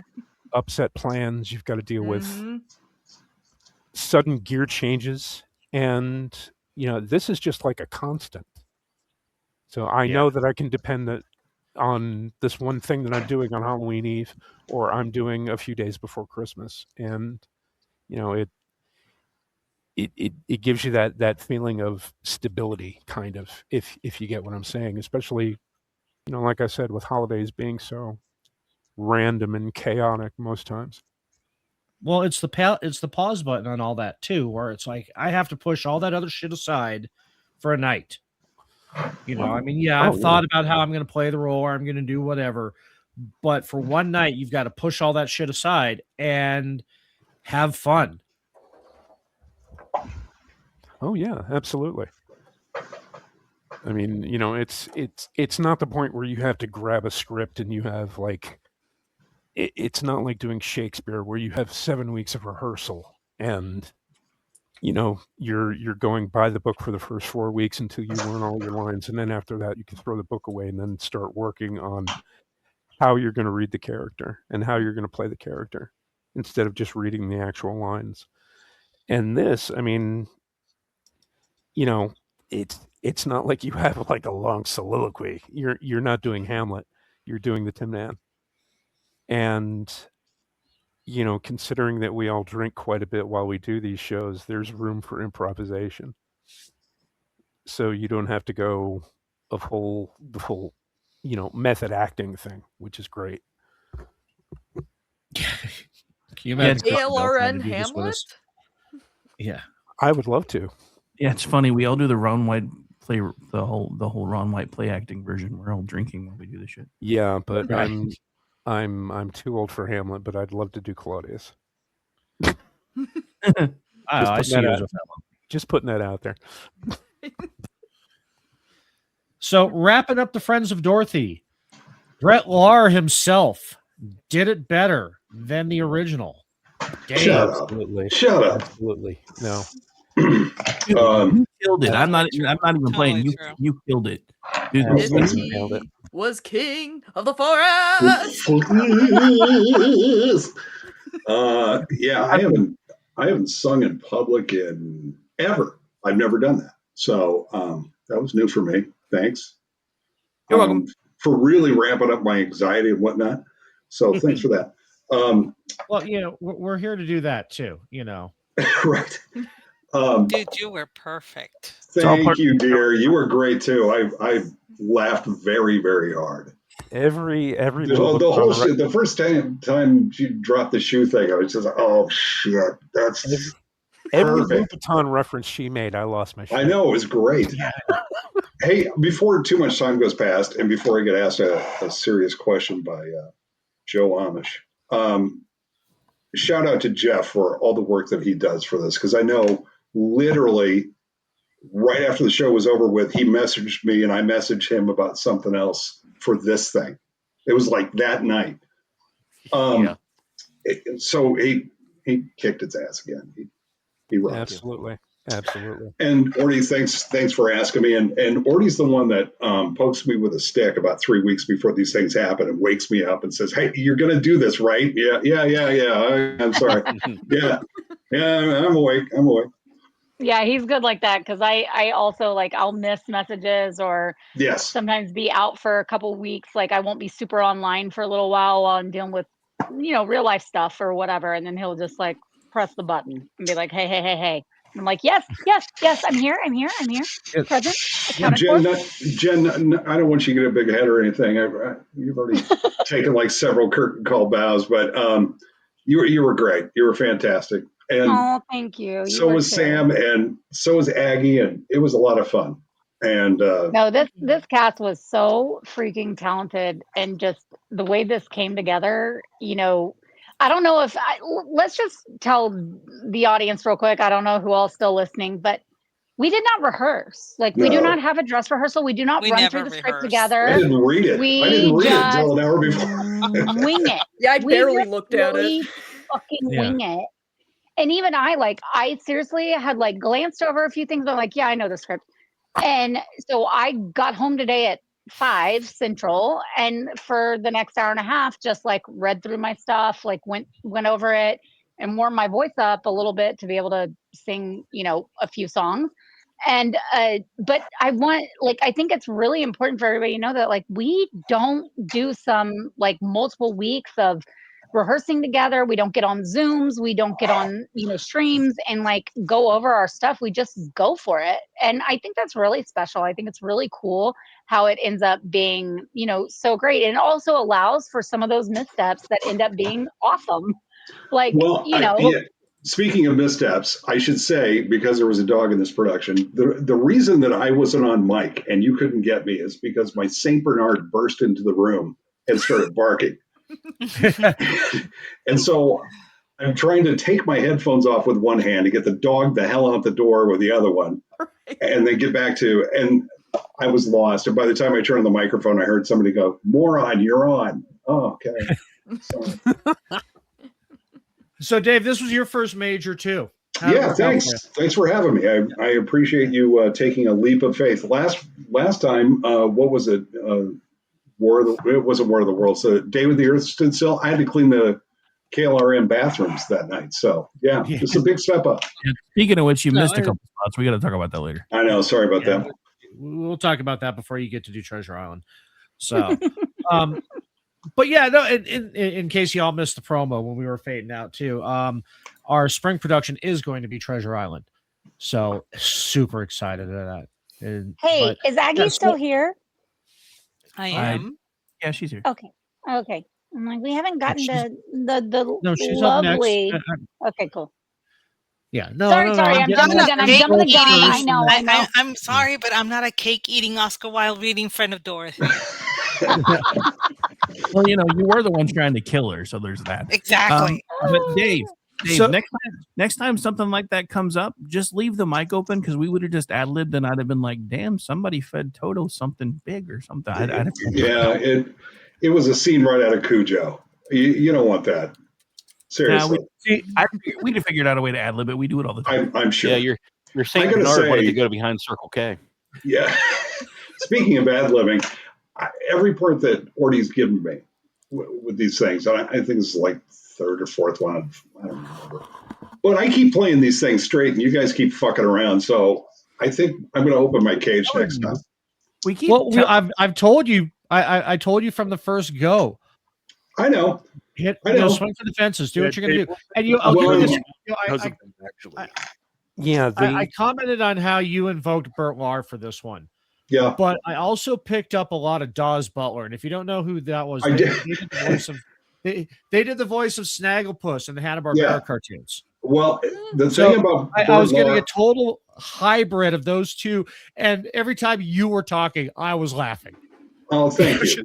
That's great. Yeah. So I was on a podcast recently and I was talking about my background, and I started doing character voices for money at 16. But really, I've been doing them since I came out of the birth canal. And I remember a lot like Jen. I've got a lot of associations with the Wizard of Oz, and one of my first ones was I did the Cowardly Lion in the living room and made my mom laugh. And I've never had any other greater joy than making my mom laugh. And I just kind of kept developing voices and around the house and stuff, and would make her laugh. And that's kind of how I got into character voices. Was one night we were watching The Wizard of Oz. It was on. Usually, it was on around what was it, Thanksgiving time? They would play The Wizard of Oz.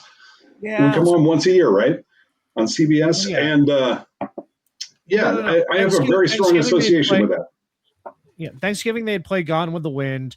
Traditionally, Wizard of Oz was played Christmas Day or after. Because fun fact That's about what Wizard it of was. Oz, it fell out of it fell into public domain, and then all the TV stations used it for filler Christmas Day, so they didn't have to have staff on. What's that? Sorry, I stepped away for a minute. I was just talking about Wizard of Oz on Christmas Day because they used it as filler when it dropped into public domain. Yeah, and I rewrote the beginning because a lot of people do not remember the original radio play was released the day after Christmas. It was an after Christmas special. Oh. Yeah. A Kwanzaa special, if wonders, you will. How does this get tied in with a Christmas movie? his first radio production was the day after Christmas, and then, like I had talked about, when it fell in the public domain, it was just used as day filler. Wow. So it was either the Yule Log or Wizard of Oz. If I knew it was on Boxing Day, I would have done it with a Canadian accent. Follow the yellow brick road, eh? Live and learn. I do. Hey, Jeff, I do like the way that you tied it into Christmas, though, is like there's no other time when you feel more like you want to be home and all of that thing. I thought that was so great to like put this into like a sort of Christmas space, a holiday kind of thing. And because I know we've done others that are more specific to the holiday in the past. But it was a great way to kind of tie it in. Like, there's no place like home for the holidays, and that was great. Well, it's funny without even talking about it, Jeff and I, because Jeff did that because I hadn't really decided on who I was going to be in the play. You know, we hadn't really done casting. I didn't know I was going to be Toto, so I hadn't even really. I mean, I had parsed it out, but I hadn't really read, especially his intro. And when I did the Farmer Wilmoth commercial, we both said the same thing, and he did it with his Farmer Wilmoth, and that was without crosstalk. This is some of that other KLRN we always talk about, how shows will carry a theme without talking. to each other. Yeah, they'll just be intuition. So yeah, that's awesome. So Dave, what are your thoughts on all of it now? Playing a bigger part, it was great. I really liked it. Last year, I remember this time I was struggling to come up with 3 different voices, and one of them I made Mitch McConnell because it was Turtle, and it didn't play well either. I was drinking so much the voice didn't hold up. But it was great to get a part that I've been doing for a long time, and the experience of hanging out with people that you know and that you talk to all the time anyway, and respect and know the work that they can do. Jen and I have talked numerous times on spaces and stuff like that, and I knew she'd nail it, but man, it was impressive. It was really impressive. Yeah, you know, you mentioned sometimes it's harder for the freshman and sophomore having to because we'll give them so this role only has 2 lines, and then in this role, so like after Jeff and I fill the majors, we're like, okay, what do we have left to fill? And then we do it by line count. And so it's like, okay, so this minor has 5 lines, or this one has 2, but there's another one with 2 in a different act. So and we try to balance everybody out. But in many ways that's harder because now as you have to come up with 3-4 different characters sometimes. Right. And then keep that energy up for each one of those characters. Spread across 3 acts. That's hard. Yeah, in the past, in A Christmas Carol or whatever, I was like 4 or 5 different characters, which is awesome. But I had to be multiple voices, multiple different kind of things. So in a way, even though it's so much more to deal with and consume and have to put forth, being the lead, being Dorothy, I even told my husband, I was like, I don't have to keep them straight. Like I can just still do the same thing the entire time, do some different inflections, whatever, and fill in some lines. But I don't have to code switch constantly between this and that, especially ones like A Christmas Carol. Like I was that person in the first half and then that person again in the second half while also being 2 others in the second half, that kind of thing. Right. So it was kind of in a way like, yes, it's harder because it's so much more, but it's also easier because you don't have to change between character voices and like tones and things like that. So that was it was fun to be able to just stay in one place and like really lean into it. Well, it was harder for you women folk when we started doing this too, because we had you, Sam, Aggie, and Sarah to pull from. Yeah. That was it. So if we had a production that had like 7 or 8 different female characters in it, we either had to gender bend or I'm sorry, you've got 3 rules. So yeah, for sure. But we're all good with that. Like we're good with like if we have to gender bend, we will. Just like y'all have stepping in sometimes. I mean, like with Annie M earlier, there was a step in but that's part of like what I think is so cool about the talent that we have here. Everybody adapts because we've done a lot of live radio, even though people go, it's just online. Okay, cool. But we're still live on a regular basis with, a bunch of different topics and everything. So you have to adapt. Yeah, And so we're all able to do that. And that's really cool. it's a lot easier, especially for people who have actually been on stage and done acting, because when you've actually done acting and doing live performances in front of an audience, one thing I remember that I had to keep in my head, keep drilling myself in, was when I was reading the lines, I had to what you call fresh mint the lines, Mm-hmm. and you have to make yourself sound like you are the person who is actually coming up with the dialogue, and especially on how you interact with other people, you have to show surprise at this point, or you have to Yes. show anger at this point. You have to newly mint it and create it and make it seem like it's your dialogue and not something that someone's written. Here, I don't have to worry about that. Here, Yeah. I just read the line, or if there's something where I feel I can improvise with, then I'll improvise. And you have no idea how big a relief that actually is. Well, it's funny because, like, don't get me wrong, I'm thankful we don't have cameras.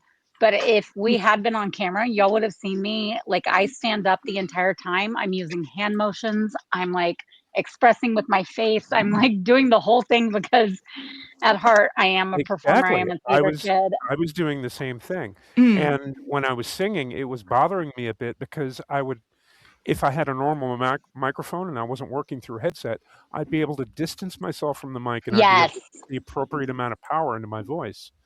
So And I had to do the same thing with because I like where I want to open up on like somewhere over the rainbow. I don't want it to come through so harshly in the mic. So I'm having to kind of like, exactly, you don't want to well, peek the mic out yeah. because So that's it's why, like, very when easy you to have a do. real mic, like I was talking about before with Sam, where you could actually like go right before you start and nobody would hear it because you pull the mic away. You can't really do that here, and so. And then trying to like soften it so that it doesn't come through as like, like just too crazy. All of a sudden being super loud. But we all were, I don't know. This was so cool. I think everybody handled it so fucking fantastically. Well, now we got to go with your nemesis, Jen. Yes, The, do it. The wicked woman who bitch did it of the all West. for a pair of shoes. Okay, Aggie. I gotta step in. I gotta step in on this one. Mm. Only because I know Sam is still listening. I don't know if you captured Sam or not in this role, because when you started out, you sounded so much like Sam to me. I had to look to see who was speaking. This is true. I'm not gonna lie, I had that moment too. No, that's you did. I was actually checking to see, because on our screen we can see who's lighting up, and I'm like, Well, no, that's okay. the power of a cosmopolitan. A singular. So you're calling Sam evil? She's going to make and it also big. It's a cosmopolitan, but it's in a 32-ounce glass. So. Yeah, and in Aggie's defense, over the shoes thing, they were a pair of Louboutins, so I can There you go. understand how excited she got.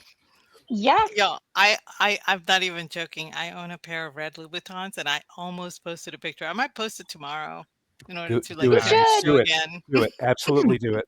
I've seen them and they're They have glorious. So you spikes. should. They have spikes. Oh shit! Are Now they you have to- ruby? you have to post them now. Yeah, Aggie, with you, I'm going to admit, when we do the casting with you, we have to be really careful because you've had the lead so many times, and we try not to burn you out, or if you're not a lead, a major at least. That it's kind of like, okay, she'd be perfect for this though. So I'm it's kind of very like, flattered that you think I'm perfect for almost every lead, but I'm really not. There's a lot more talent out there. I'm No, but I meant- sorry, I but mean, you will Aggie, always don't sell yourself be, short. You are so good.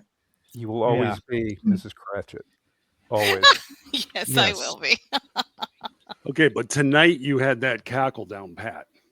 Oh, So right. good. I know Danny was saying in the chat that my laugh was great. And I said, yeah, I just turned my laugh up to 11. No, That's it how I got was my really you cackle. just that was again is that everybody really, I mean,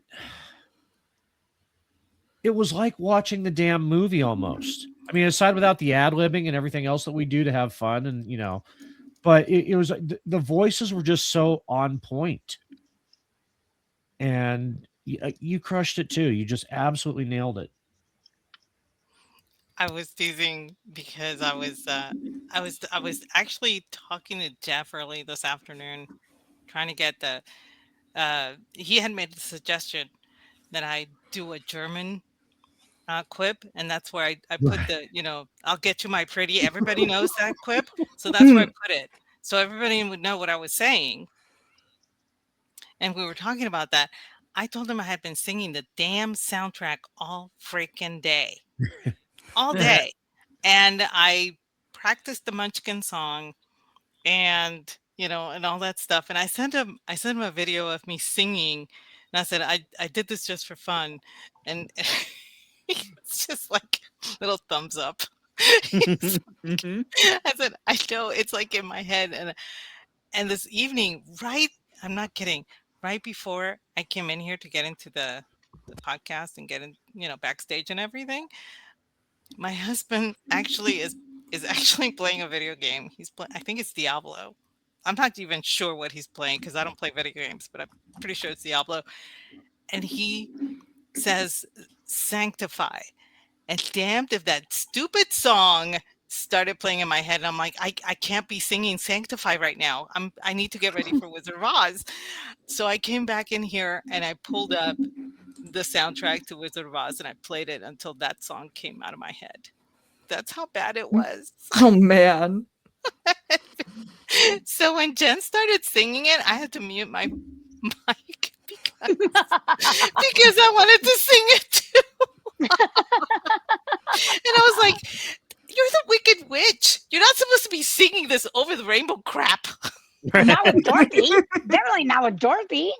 But, I love it. it was interesting because I other than I gave you the direction of one line I wanted, and oh God, let me work around the censors. A certain former World War II German leader. He wanted is me how, to do the downfall dude. Okay. Yes, The I wanted downfall you. dude. The former Yes, chancellor. Yes, I Former wanted that, chancellor. and all I wanted was one line because honestly, I think the biggest downfall of this radio play in the movie is she's the Wicked Witch, but do you really ever see the wickedness? So I was like, if you can do a line in that Listen. German, I know that Sam is listening, but let's face it, Glenda was really the bad guy in this whole yes, entire film. Okay. don't tell her. That's why I wanted her Bitch to be knew that Glinda. all she had to do was click her heels and go home, and no, she That just made her bubble walk bitch. that She's giving road. away she's giving away inheritances. I loved it Yes, when Sam said, like, I could make this all easier and tell you how to do it right now, but I'm not going to. But I'm not And I was going like, to. yes. fantastic. She knew. She knew. No, And it's she so ran. good. It was such a great like ad lib into it that leans into like exactly what everybody thinks when they're like, wait, you always knew? Okay. Good job, Yes. girl. You Yeah. ain't a How are girl, Oh, you? you girl. would I How are wouldn't have you the believed good you, witch? Glinda, or something. Yeah, but you never see why she wants the shoes, and which is, let's face it, the Louboutins are on brand for me. So Yes, they I are. had to do that. Yes, they are. Well, I mean, to be fair, with the adaptations that were made for the TV version, the argument could be made that Glinda was in fact not the Good Witch because everybody forgets that the original shoes were like silver. Yes. Mhm. Yes. Which, not gonna lie, I have silver shoes too. I'm not. But I mean, of course you neither do. here You nor actually there. that's because you actually did kill Dorothy in a different life. No, Dorothy's my bestie. I'm still I waiting didn't for Dorothy to come visit me. I didn't Hint, say this. hint. I didn't say this, I know. Dorothy. So Oh my Aggie, gosh. I have Uh, to ask, did you enjoy yourself? I did. I had a lot of fun, and but I will admit it was a little difficult because part of me wanted to channel the HOA Karen, and the other part wanted to channel the original witch. Oh yeah. So, so I'm sure that y'all noticed that I was like I would start off with one and end with the You other. bridge the gap between both. Like you did a Yes. little bit So, of both. but Yeah. you know, I had Gulch had to be HOA Karen. I Yes, had to for make Gulch sure. HOA Karen. You know, That's why I so said, is there a world Mhm. without Karens? And I was like, you and I were so in tune on that because you didn't say anything like that, but I knew where you were going with it. And then when it came up, it was not something I planned. But then when I was like, Toto, is there this world without Karens? And troubles? yeah, And it was like, no, I and of knew that's course I what you had were to. giving for sure. Yeah, So so I want. I had to do the whole Karen thing, and then at the end, my very last line, I had to pull that meme, one of the Yeah. original memes, which was the original chick flick, Yeah. which is two chicks fighting over a pair of shoes. So I had to put Mhm. that in the last line, and that was a So, lot of fun. I The was devil wears Louis Vuitton. so speaking no, it's of two chicks Louboutin, fighting, not Louis Vuitton. It's Louboutin, Whatever. Christian Louboutin. It's two Louboutin, different. I'm a guy. I know Oh, you're by a the guy, way, but the red shoe guy, the red soles shoe guy, that guy. by the That's what way, I'm talking those about. two brand names are way too close in pronunciation in the English yes. language. Thank It's you. really If you stupid. if you include the first name, then it's not. If you go to the Christian Yes. Louboutin, then it's Yeah, if you okay. do But if you just Christian say Louboutin, Louboutin and Louis Vuitton, then yeah, nobody then knows. everybody I gets demand that confused. And everybody differentiates in the future. And every So guy I is like, Just it's just a fucking pair of disambiguate. shoes. we My need I, we need to transition here to another significant actor in the play, and the first person who knew outside of Ordy and I who knew what we were doing and what his role was. That is Brad. Oh, sorry, I was behind the curtain. I was upset that Brad couldn't make the last play, so I took my power that was gifted by me and told Brad, hey, we're doing Wizard of Oz, and I want you to be the wizard. Are you down with that? And Brad, I want to thank you for stepping in and absolutely killing the role.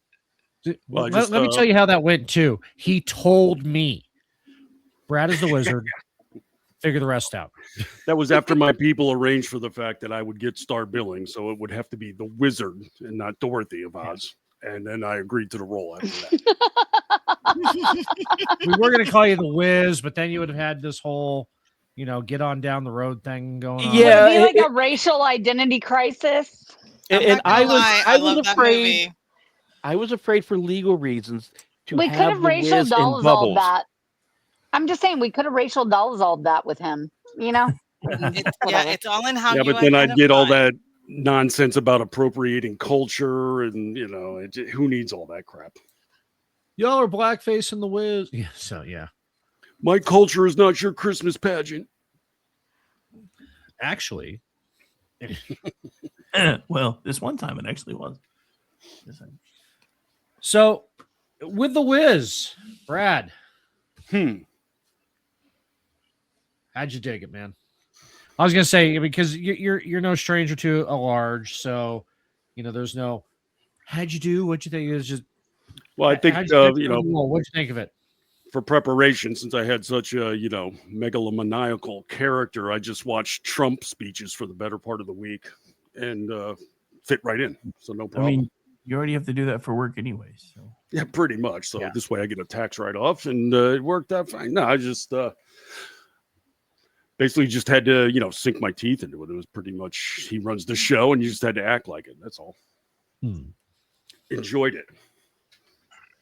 I even went with the. You didn't have to sing. Well, that's benefit. I was a little And sad about that. you're all welcome. Yeah. Because thinking about it, there was only 2 roles that didn't sing in this. 3, if you count me. That was the other contract writer I put in there too. No singing. Of course. I need Yeah, we bourbon. were able to get him for standard pricing instead of the advanced pricing because I told him he wouldn't have to sing. Yeah, we got scale. That's great. Well, that's that'll work. Well, Toto could have howled. Toto could have sang solid potato salad. I was just going during the negotiations too, and they were, so Brad, I'm going to need you to sing Silence. And then, okay, no singing, and you get the roll. You do like the William Shatner spoken word thing. Oh, that would have been good. Somewhere over the I was rainbow. waiting for Brad to drop a "It's good to be the Wiz." Yeah. I was thinking about it too. There's not much difference between the Wizard of Oz and the Supreme Being and Time Bandit. So you could have played that either way and just.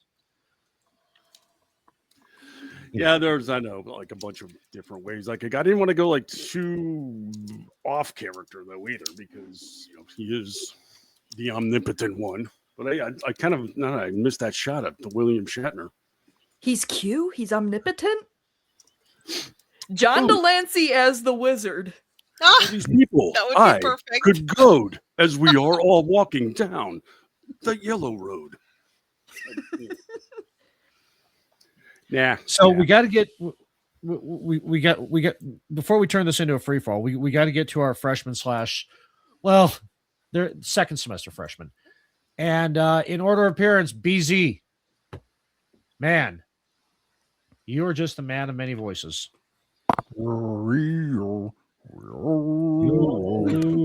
That was so awesome. Thank you for having me. You know what's funny is that when you did that, I didn't go. I went C. Montgomery Burns' guards when you did that at his house, and I get that was an homage, but still, it was just in my head canon. I did The Simpsons in it, so well, yeah. To be fair, most of your headcanon is Simpson related, so Simpsons or Star Trek, yeah. Yep. Yep. And Dune. Guitar shred. Yeah, I kept waiting for you to like bust out with some Toto lyrics at least once. I was kind of sad that you didn't. I really wanted to. Like I said earlier, I didn't want to step on Jen. And I'm like, because Toto is just there for sound effects, really. I mean, it's there for Jen to give exposition. So I'm gonna do Toto, but not.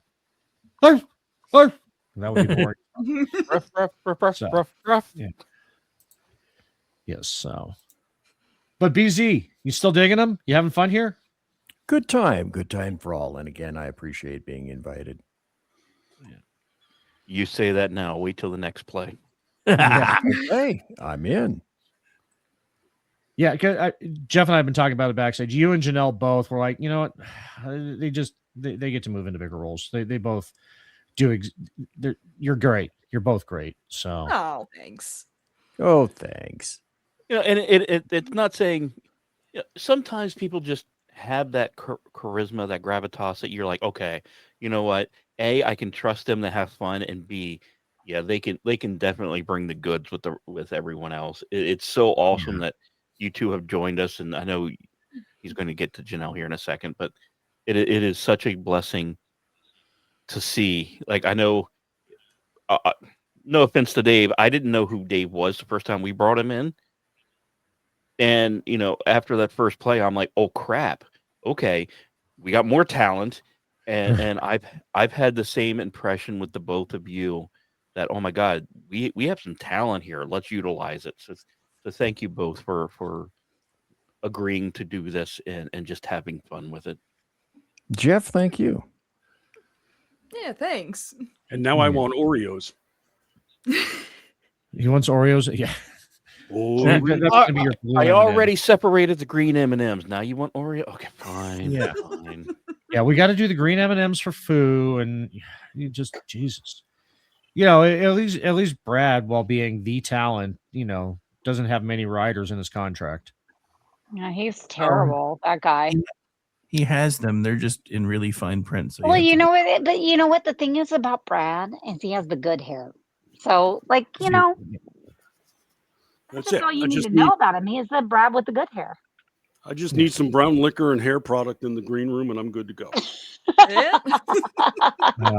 Bourbon, the brownest of the I brown. will just say that someone responded on my feed and just said this was so fantastic. how long did y'all, like I said before, like how long did y'all rehearse? And I said, we didn't. And she was like, that's crazy.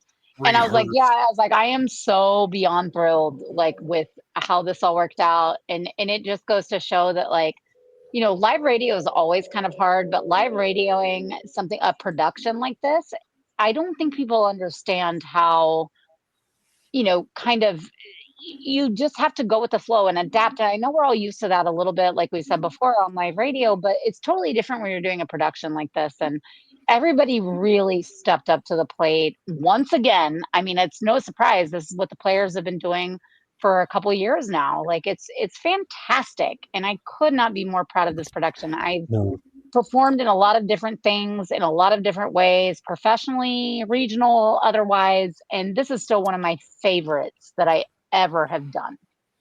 That's you say there are people, you know, who ignore their reviews and people who like live for the reviews, but this one, somebody copied me, said, you sing like an amputee, can't hold a note, can't carry a tune in a bucket, but I'm rather enjoying it. That what? That says everything. I don't care what the Village Voice says. That's the one you put on the one sheet. Exactly. Yeah. Sing But like an amputee. Wrapping them up, and then we can just get to the bands. Janelle. Yes. The first one who we had to make an emergency, hey, can you do this? Right. And I almost missed that last line, and I'm kicking myself for it. No, I thought it was just one line, and I'm like, shit, there's another line. It happens. Yeah, no, that's girl, you did great. She's you the really Edie did. McClurg of KLRN Radio. Yes. You nailed that. Yeah. So no, we had there were a few people who committed and then for life reasons couldn't make it. So you know there was someone who were like, okay, so and you know Janelle, based off of you know what you did in Day the Earth Stood Still, I was like, okay, well let's give this one to Janelle, and it was because we had somebody who when they committed, they knew they were going to be on a cruise ship, but they thought that they were going to have good Wi-Fi, and then a couple days ago they said, I'm sorry, the Wi-Fi shit. Oh yeah. And so I'm just like, you know what, Janelle, you want to pick up something in the third act? And you're like, oh yeah, or the second. Yeah, act? I think it took us and I'm Ethernet cabled in. It took us 3 seconds to decide on that already. Yeah. Julie's out. What do you think about Janelle? Yeah, I'll run with it. Ship it. I'll ask her. And it's like, yeah, sure. So you still having fun doing them? Well, what? Yeah. You still having fun with them? Oh yeah. Oh yeah. You know, it's not I'm like sure we're what else to asking say. her. It's like, yeah, I had a lot of fun here, and I know the last like week or so has kind of been like, kind of hectic, with Christmas, and also I'm like trying to get my videos out on YouTube, and this is an opportunity to like sit down, goof off with you guys a little bit, go through a script, and I got to have my Earl Grey. And you don't even have to watch a movie that you haven't seen anyway. Yeah, it's awesome. Yeah. Till tomorrow night. And yes, I have seen The Wizard of Oz. Okay, just double check. I was gonna say, even if you hadn't, you read it tonight. So there you go. So that's as good as seeing it. Yeah. So, except for you missed the part where the Scarecrow has a gun. Oh, gee. No, a lot of people forget it. If you, a lot of people don't know it. When you're watching, the Scarecrow has a gun. He has a revolver. Oh, yeah, he does. He was packing. Yeah. Mm-hmm. Scarecrow. He was packing more than a 10-man. Yeah, I mean, he could have handled the flying. Come on, monkey no one real laughed at fucking that. easy. Seriously? I was muted. I was laughing. Okay. No, Hey, yeah, Jeff. if I had as the Scarecrow. I had forgotten. Like the Rambo guns. I'd forgotten about him having the pistol, or I would have worked that in during the witch scene when I was being off. Which is funny because we even did that on a juxtaposition Mandela effect. Yeah, I know. He goes, I'm an excellent marksman. I mean, man. Yeah. So one man was tin and the other was iron. Yep. He got a big iron on his hip. Iron with straw. Hey Jeff, so you said in the group chat, the DM, You said, honestly speaking, and I will say this on air once we get to me, my hope was you guys would sing the first line or two. Mm-hmm. So you thought we would maybe like ba ba ba ba ba, and then kind of go into sing song or like talky talk. Spoken And word. Was there more singing than you thought there'd be? Because there was for 100%. me. 100%. Now, I will say this. I'm a little disappointed there was no Lollipop Guild in this play. Ah, yeah, that would have been great. We represent I- the Lollipop Guild. The one thing that Well, I kind of disappointed stuck me, that in with. Guild. we couldn't I get. kind of stuck that in with we represent the William Morris Agency. You did. You did. You did. Yeah, but No, one you did. thing, And someone said it at some point, like just a little offline while we were going into the other things, and that was fantastic.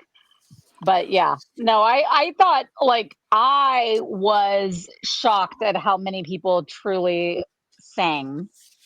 I knew I had to. You can't really talk somewhere over the rainbow very effectively. Right.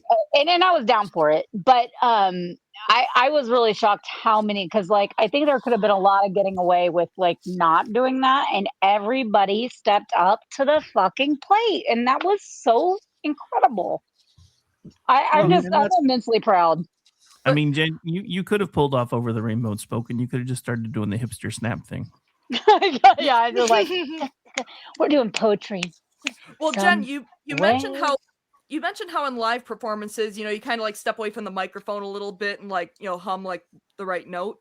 Mhm. Before my lines came up, I muted my microphone, and then I would do like the Edie McClurg voice or the Yes. Lollipop Guild voice just to get my voice in like the right tone. I envy you, girl. I envy you, because so many of mine went from one of my lines straight into the song. Oh yeah. So I couldn't like very reasonably.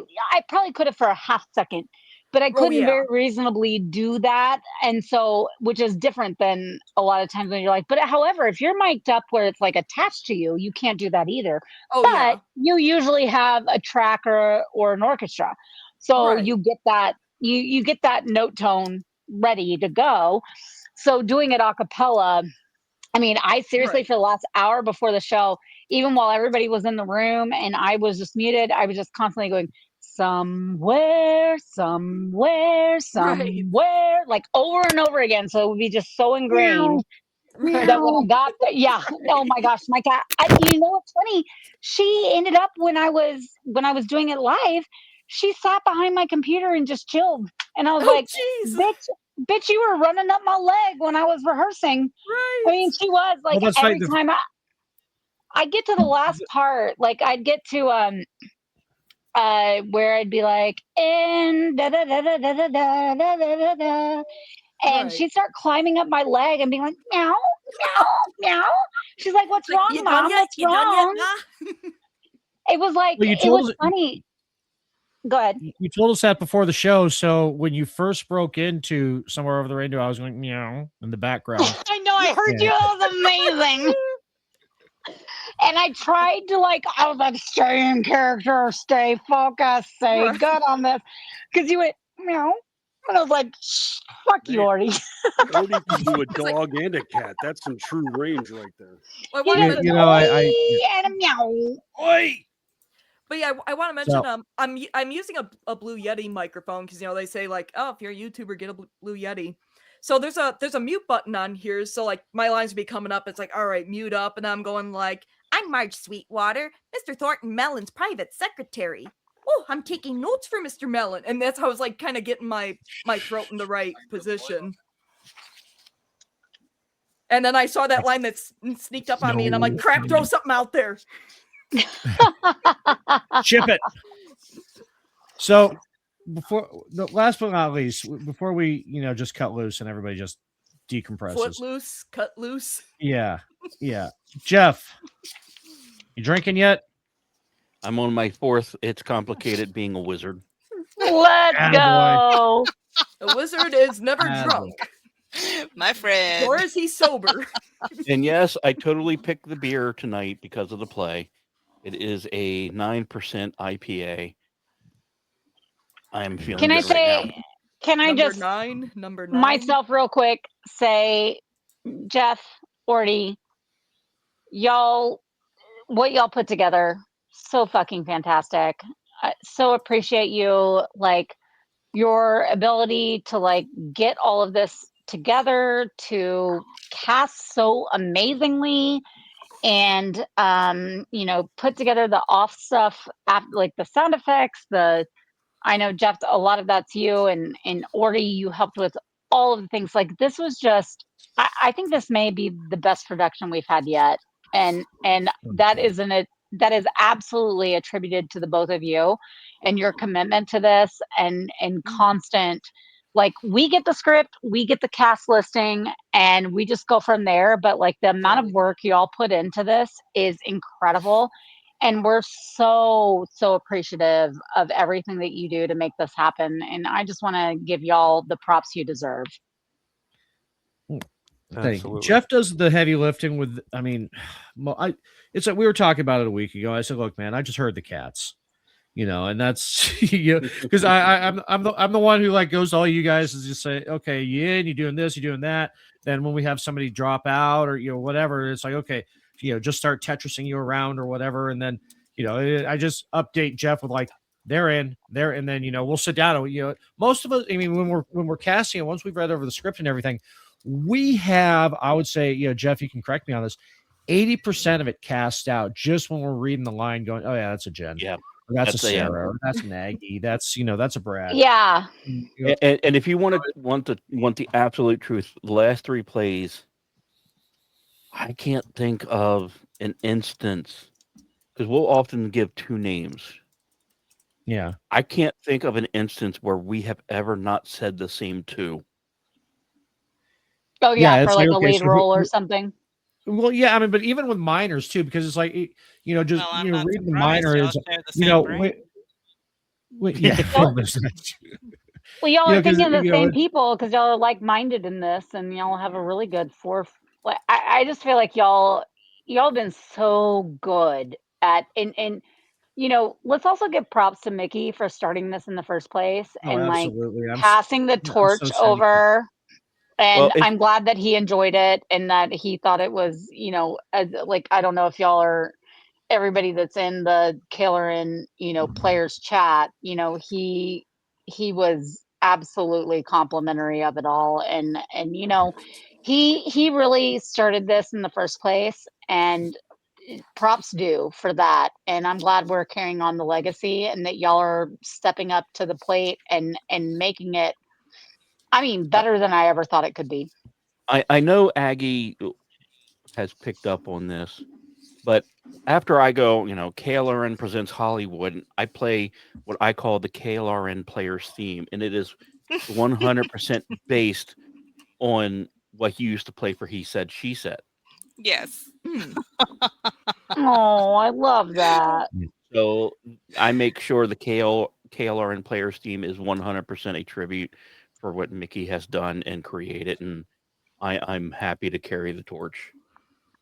And he was in it. He was in it to win it until yesterday. He texted me. He had some family emergency, and I was out and about. So I just said to you, you do what you got to do, man. We're gonna miss you. We love you. You're always there in spirit. And and as I hit Jeff up a little bit later, and I said, hey, this happened, and blah blah blah blah blah, and I'm just like, you know what, I'll take the roles, and it was no big deal. It was just kind of like. But what I think is so cool about it is that, like, so this is something Mickey kind of started, implemented, with a bunch of other people, of course, all like being a part of it, and it's just grown from there. It's just been something that like everybody's taken and run with, and y'all have taken over certain things. When he can be there, he is. But this was kind of like the brain trust of Mickey, and it's so cool to be able to like still do all of this in a way that then he absolutely adores and loves. Like he's said many times when he's not a part of it, that he's just like glad about it, excited about it, enjoyed it, whatever, and that's really cool. Right. Yeah. No, I was really bummed he couldn't be here. Yeah, I love when he's on.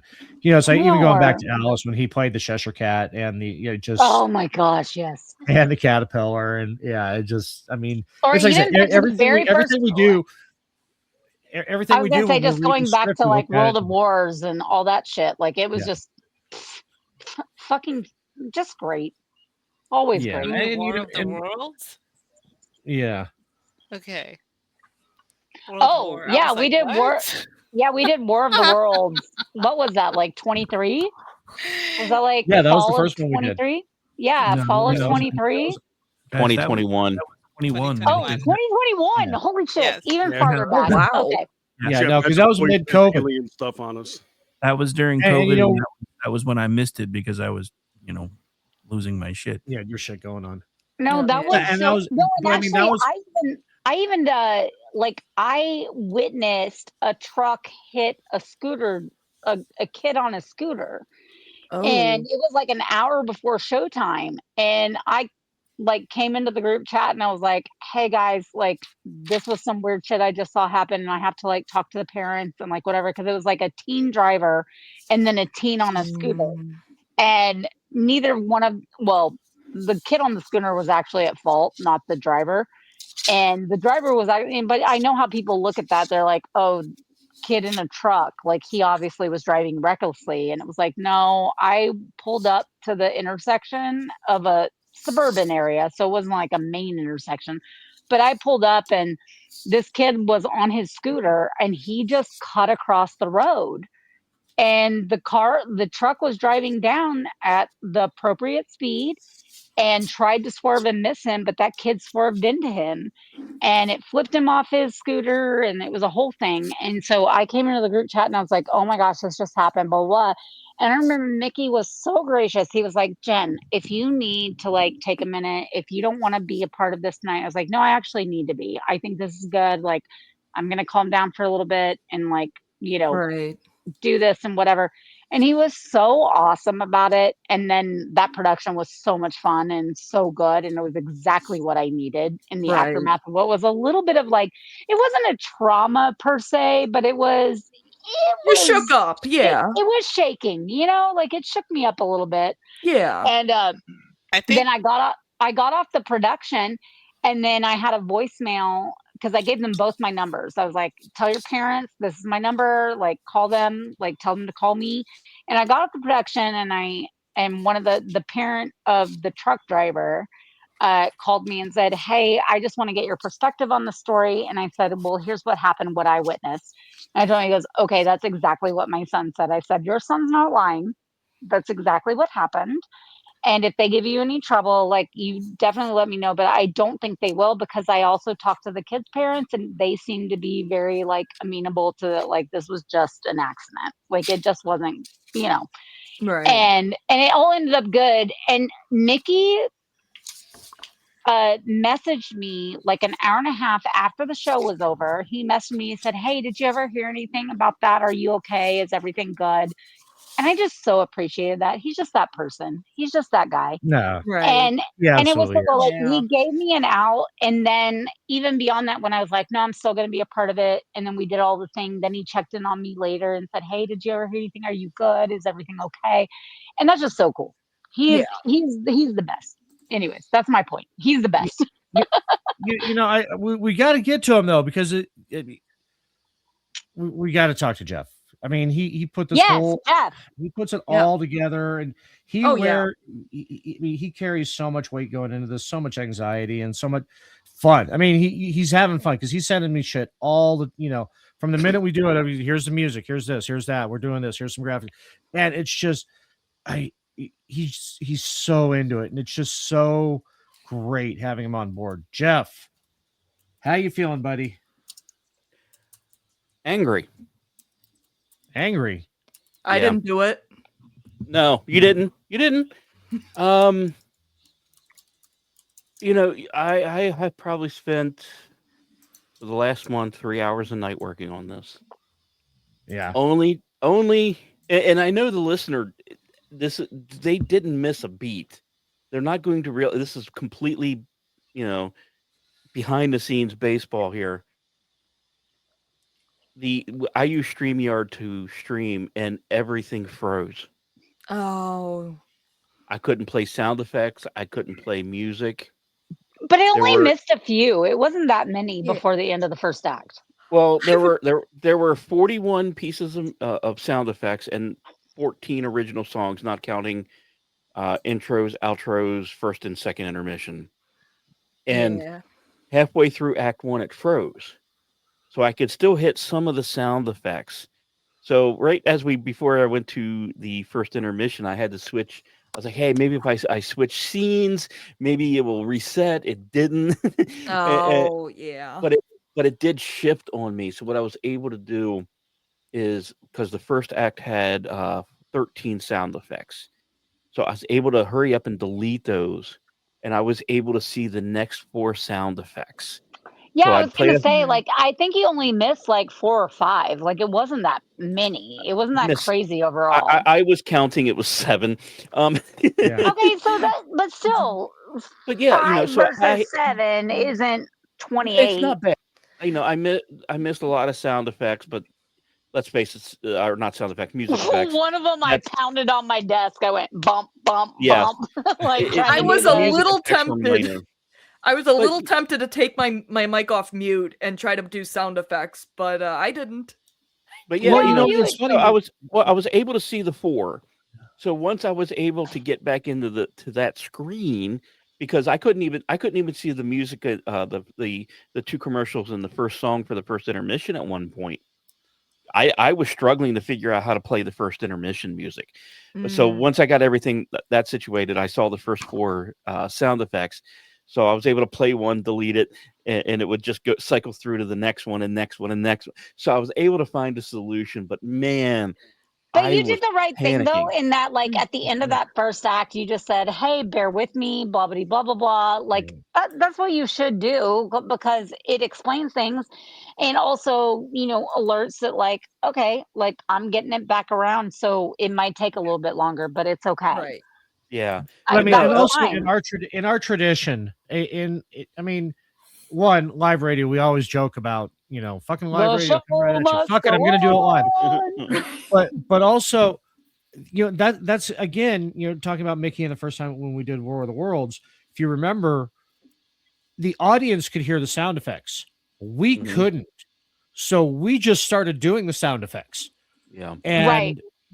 And they were enhanced with the sound effects that the audience actually heard. So for that, you know what, if a little bit of that happens every play, I actually kind of like it, because that's our DNA. Yeah. What shows we're human. scared me? It's kind of our brand. Well, here's what scared me, because when StreamYard freezes, sometimes it will shut down. Yeah. Right. Now that I can see the panic. I think we Because had that then we're not problem going once out when we live. were We just doing cut. Right. when we were Yeah, doing so Spirit of Jeff, Puck, so. right before we started, literally, it was like 2 minutes before we went live.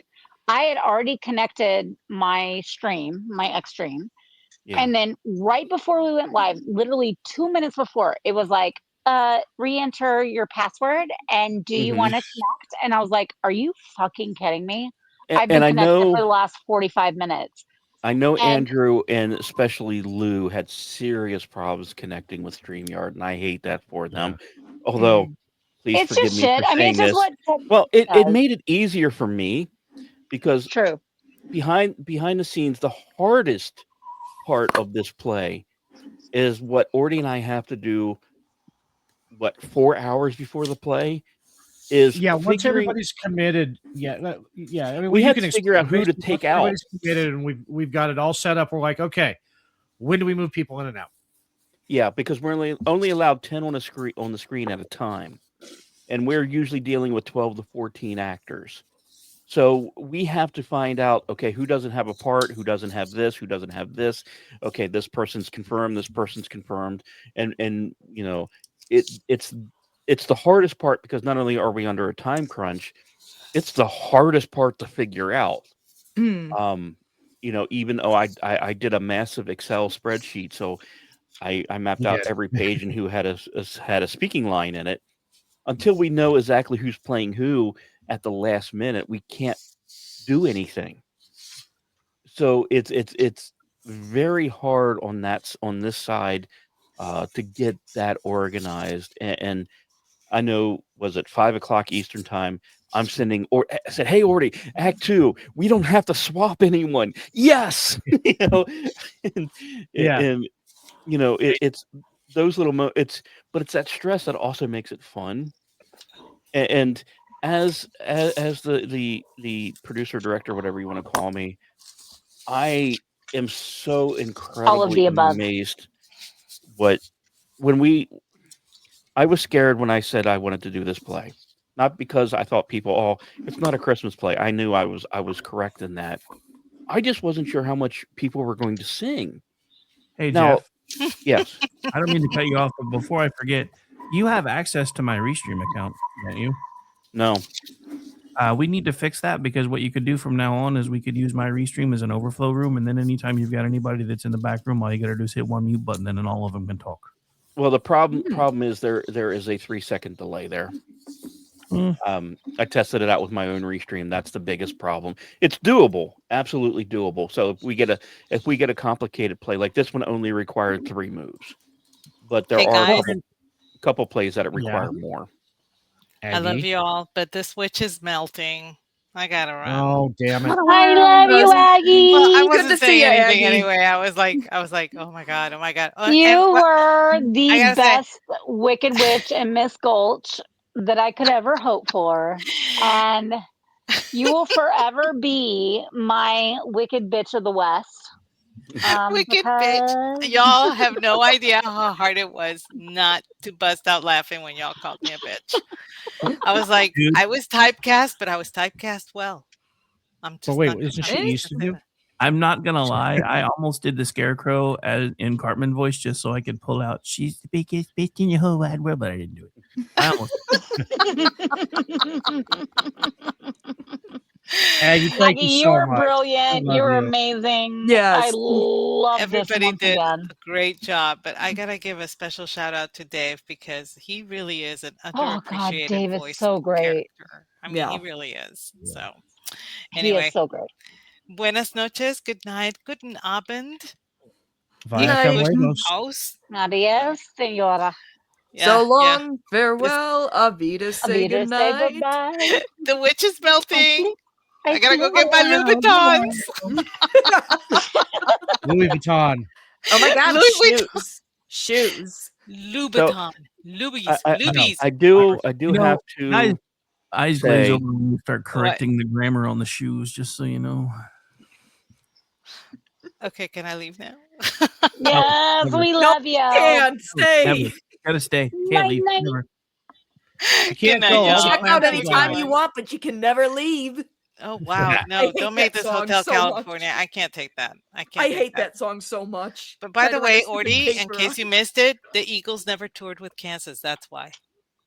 That okay. Yeah, Alright. because Oh, are we in somebody asked, Charlotte, well, why didn't you Kansas? just take the broom to Oz? And I said, well, why didn't you just fly the Eagles to Oz? Because the Eagles never toured with Kansas. Hello. There you go. All Oh right. man. Good night, everyone. Night. Right.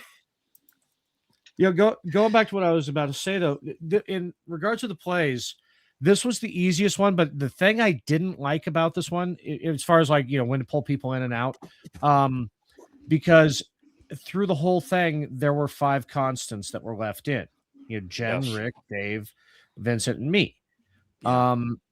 And so, but the thing that the one thing I didn't like about this, I mean, it just doing it, it didn't occur to me until we cast and we were doing all the lines and everything, is that the minor characters have so few lines. It is so heavy on the front end. Yeah. Yeah. And there wasn't a lot of like, we could let people really go nuts because they really only had a couple lines here and there. That was the only thing that was like kind of like, I wish we could give more. But well, I will say, without revealing what the summer play is, the 2 leads know what it is, and of course. Yeah. Right. That will, I think, if my gut is right, the summer play is going to allow more people to have more leads because there's only like 8 people per play. Right. Yeah. So, play A will have 8 people and play B will have 8 people, but only really 2 or 3 will be the same in each one. Right. So I think this will give a good opportunity for people to shine. And with the next play being Treasure Island, like, we're going to pull back some people um, who may have had bigger roles this time and may have bigger roles in the summer. So they're gonna be able to be pulled back and just sit back and enjoy the show and laugh and be part of the back scene. And other people will get to step up. I want to give a big thanks to Jen, Sam, Rick, Vincent, Dave. I wasn't joking in the green room where I said my hope was I could get one or two lines sung by everyone. And what everyone delivered tonight was far above any of my expectations, and dare say far better than I thought it would come out, because I was I I debated for a week and a half. Do I try to do some backing music, or do I just let them go? And I'm not going to lie, that was the hardest decision, because people listening to the movie or listening to the radio play knows there's music associated, but I didn't want to hamstring people. I really wanted them to be free. And Well, as also because Vincent, you have to work out too much about like what their key is, what that yes, Yeah, I was should going to say that. be. Well, Yeah. that's a lot of factors too. Is forcing them into a key they may not be comfortable with. So that was absolutely the right call. It yes, was. No, you were brilliant in doing that, and I appreciate that you did it. Even though acapella is hard, oh, absolutely um, hard. Oh it's yeah. not as hard as being forced into a key that you can't comply with. And Like what it, I've Right.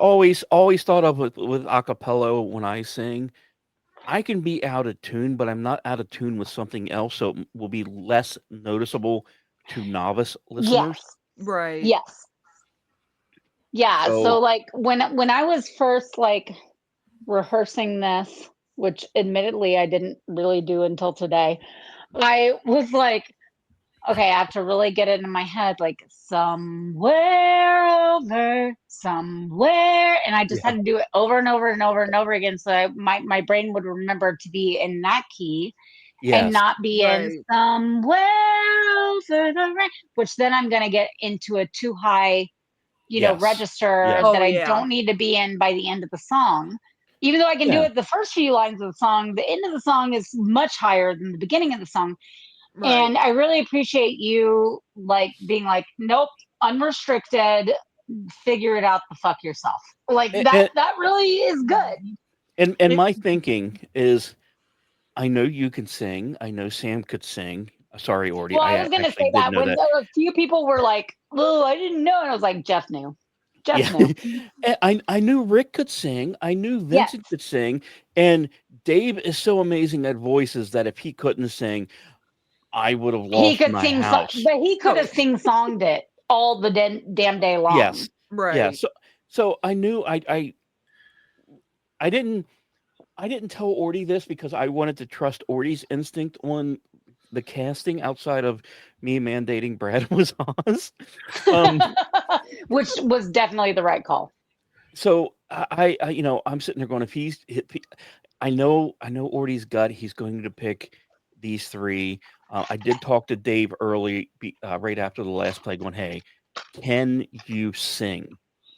And he responded, "Yes." So I knew he was going to be one, and I did kind of say, "Hey, Orty, we gotta have Rick as the Scarecrow." Just so that one line. Yes. Rick was totally cast because I wanted to hear him say, "If I only had a brain." Oh, That trust me, I knew. that was As soon as Aggie showed me the cast list, I was like, "You some bitch." that was look, Wait, something I picked up talking to y'all tonight. Interrupt you real quick, Jeff. So what I figured out from listening to you all is that, with the exception of Jeff and I, none of you look at the fucking script before today. no. I mean, Vincent rewrote his lines and everything, but basically, that's what I'm getting from all you. I glanced at it, but I didn't really Yeah. look at it too deeply. And that's what So makes it perfect. I know this script, this movie, and I knew that the movie was very much based on the original Yes. script. Yes. And I know this movie inside and out. I've known it since I was like 2 years old.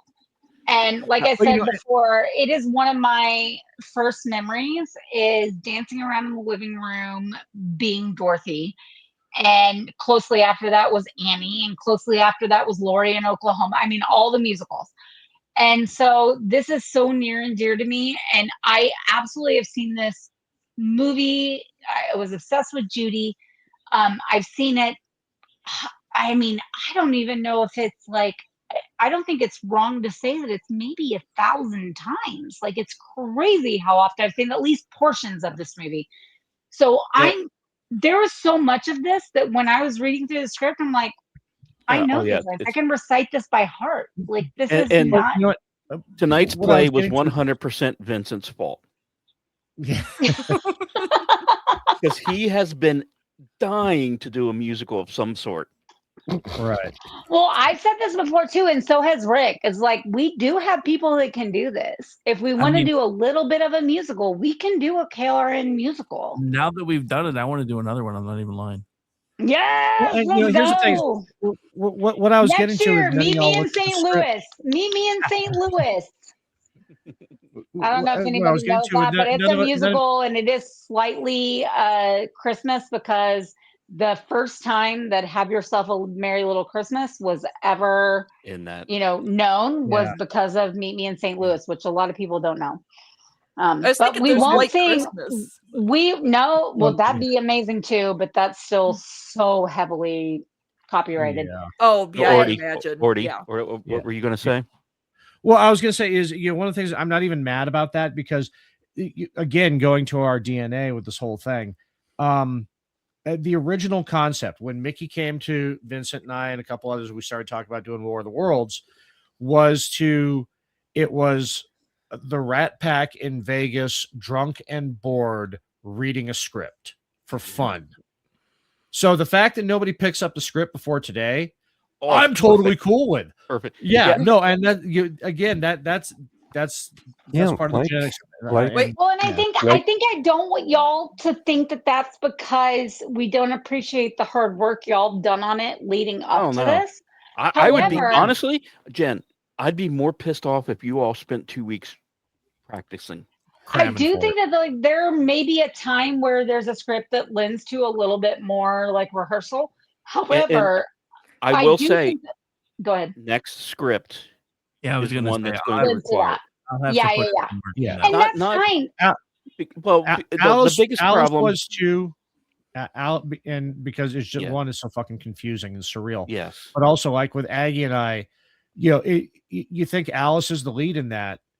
The narrators have more are the lines leads. than she does. Yes. Yeah. Well, the biggest problem with I just Treasure think that- Island, the biggest Go ahead. problem with Treasure Island is it's penis heavy. But there are a lot of roles that can Are you saying I ultimately be can't gender sound neutral. like I have a penis? I can totally act like I have a penis. Sam could just spend the whole show screaming, It's "I'm a a- girl" again. It's a Go ahead. sausage fest, basically. All I'm saying though is that y'all put in all of this work, and I don't want y'all to ever think that it's because we don't care. I think there's something that is so cool and like authentic that it lends to it that we're all like, okay, we've read over it a little bit, we've got an idea of what we're gonna say, but when we get there, that's when we're actually gonna like figure it out and perform it and do. It's almost like a very like kind of I don't know, like kind of grand scale of an ad lib slash what's it called where you do in theater where you're just like off the cuff. Why Improv. can I think of the word improv? Duh. Why can I not think of the word? Exactly. And so it's like it's very cool that it's that way for a lot of these productions. I'm not saying it needs to be that way for every production, but a lot of the fun, authentic side of this is because it becomes so like organic and improv. And I think like to rehearse takes away from what this is. But that's not to say that sometimes we can't have a production that needs to be a little bit more rehearsed. I think And that's fair there too. will be I have started working on 2027 ideas. They're the the problem with this group, and I say problem just as one? yeah, well, yeah, honestly, in We this got regard, problems. yes. But no, the biggest problem is you guys are not morons. So no, I mean that seriously. Like you have people who will read a script and just read it, and they're fine. But you guys are intelligent, love to ad lib, and if we rehearsed, I honestly, truly believe we would ruin Yeah, the it would ad suck. lib. Yeah, there's so much of it that's just spontaneous that happens in the moment that really lends to the character of the show. Yeah, Yes. you can when you're doing a serious production, like if you're doing Ibsen or if you're doing Shakespeare or something like that, there's room for improvisation, but only in the movements. Yes. And you can't really Right. do that. You can't really do that Yeah, doing it's a like the radio play. expressions. It's the expressions and the gestures and the like Exactly. leading into like some sort of weird pause where someone stands there looking at them blankly, that kind of thing. I I mean, think you we can. convey that a little bit in what we do when there is like a dramatic this or that. But yeah, no, I think you're right. Like when you're in a stage production, you can do a lot more of that that conveys a certain Yeah, because emotion, a there's movements, certain there's facial I gestures. truly believe the summer production will require two of the actors to work together pre-show. Yeah. and that's fine. I But no, I'm other saying than that, yeah.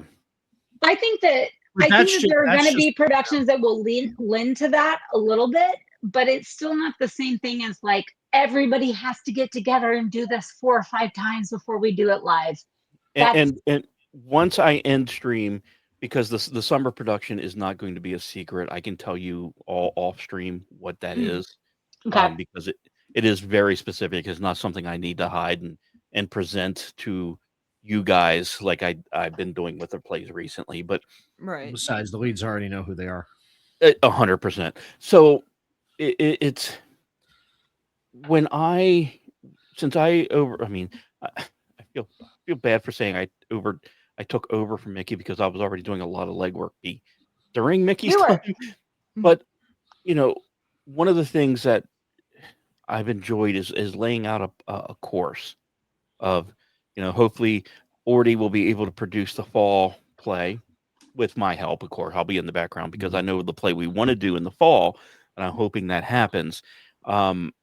There are a lot of golden opportunities for individuals to really shine, really have fun. Like I said earlier with Janelle and BZ, get them some bigger roles so they can have more fun on air and more Yeah. live Yeah. interaction. And like Excuse me. Let me Aggie, expand like beyond Edie McClure. right, and like Yeah, let's Woody see your said, range, girl. like Woody said with I mean, Aggie, I can try to do Ethel Merman, but Aggie's had a lot of leads or at least secondary major roles, so it'll be Yeah. nice to let her sit back for a play and just laugh her ass And off. I think all of us Exactly. understand that and we're all Yeah. good with it. Like I've only ever had bit parts and y'all gave me this lead role and it was I so appreciate it. That was so sweet. But I will say that there's those of us that we never want to bow out, but we're okay with doing other things. Like Yeah. I am nobody, more everybody than does. I happy. feel like everybody that is in this little KLRN players world, I think we all just want to contribute to the production. And so yeah. whatever that means is how we're going to do it. And Exactly. however Yeah, y'all there's no see fit. egos in here. I'm No. I more don't than feel like there happy to step is. I away. don't feel like there is. And No, there that's isn't. so No. different than what I have experienced in my life in the performance arts, which I made my career in for a long time. And my sister does, my brother, my brother-in-law, my husband, like we're all in this realm. And I feel like this is such a cool place because I don't think everyone's so talented, but I don't think anyone is like, oh, I'm just this No. time. I And demand a specific kind like of tea in my dressing room. Right. Right. Like Right. we're just not Seriously. bad. Like we're just all excited to be a part of it and we all want to make it go well. And I think Yeah. that's really important. Yeah, A- it's Well, And and the thing with I that would too, and be that let me go ahead, Vincent.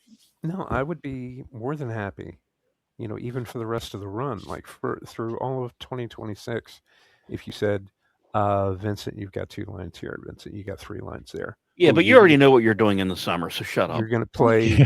But I It's also would HMS just be like, Pinafore, isn't but it? can But I oh be the God, I hope it's gibberish? HMS Pinafore. I hope No, so. I'll set up my but money. also like, can I be in the gibberish just like tonight with like the Munchkins or the guards or whatever? Can I be in the gibberish? It just goes. And before we close up shop, since we're 3 hours and 15 minutes in, Oh It's yeah. going to be a I hell of a YouTube video. yes, I We could want have to been watching Lord of the Rings extended exactly. edition. I want to thank Orty. Yes. If you guys knew how much I've been his ear on all of this, I'm Orty has sorry. a very bendable ear. Yes, Yes. but Does. B, I know I can be a little bossy with but one of the reasons I pick a lot of the plays I do because I think it provides everyone with the range. Like I know I pick on Rick a lot, but I knew he could sing. I knew joke aside that I just wanted to hear that one line, which is it's a joke, but it is truthful. I knew he could deliver it with a brilliance. Every Yes. good joke has a kernel of truth in it, sir. So it's all good. A little bit, yes. So, this was I thought a great test of skill for everyone in the cast with so many singing parts. I'll be brutally honest, I wasn't sure if this was going to be a good production or not, but I felt we needed to risk it for the biscuit because Yeah. we have so much talent, and with Treasure Island, let's face it, whoever's in that play gets to be freaking pirates for majority of the. How do you not love that? So Yar. I want to thank you for indulging my little bit of fantasy realm here with the selection of the plays. Jeff, you And knocked it out of the fucking park.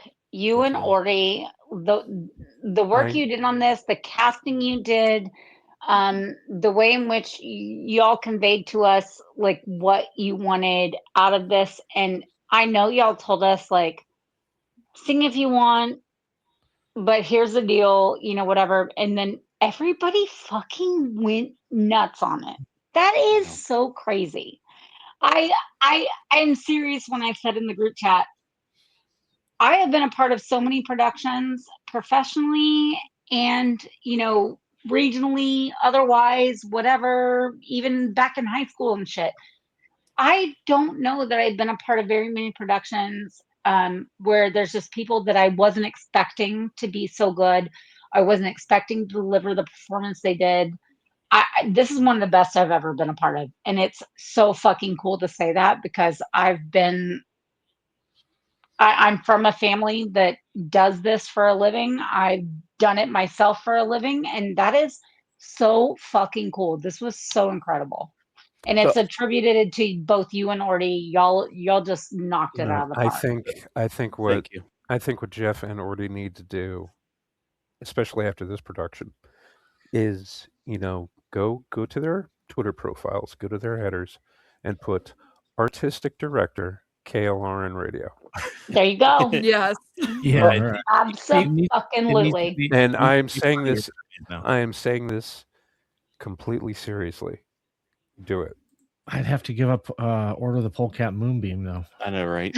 Well, before we but- close up, before we close up shop, I want to give each one a list, and I'm just going to go in order by how you appear at the bottom of my screen. Give me a 30 to 60-second snippet to on the way out, Vincent. 30-second snippet on what? On the experience just tonight? Anything, yeah. I had an amazing time. And like everyone else is saying, the order of magnitude of the talent here, especially talent that doesn't have to read a script, that doesn't have to memorize lines, that goes into the production knowing what they're getting into and are able to pull it off with with almost no effort is both refreshing and absolutely fucking surprising because you never encounter that. Or if you do, it's very rare. Because, I've done theater. I've only done community theater. And I did a couple of other productions. But Bravo, by the way, because community theater is the heartbeat of theater. oh, Just absolutely. I saying. love Amdrams. Love them. Yeah. But there are no egos here. There are no divas here. There's no fighting or arguing over line count or time on, well, I want to say time on stage, but time on air. And you have literally no idea how refreshing that is. Agreed. Orty, my left hand that helps me so many different ways, and not in the kind of rest my left hand under my leg before I play with myself kind of left hand. Your strong right arm. Yeah.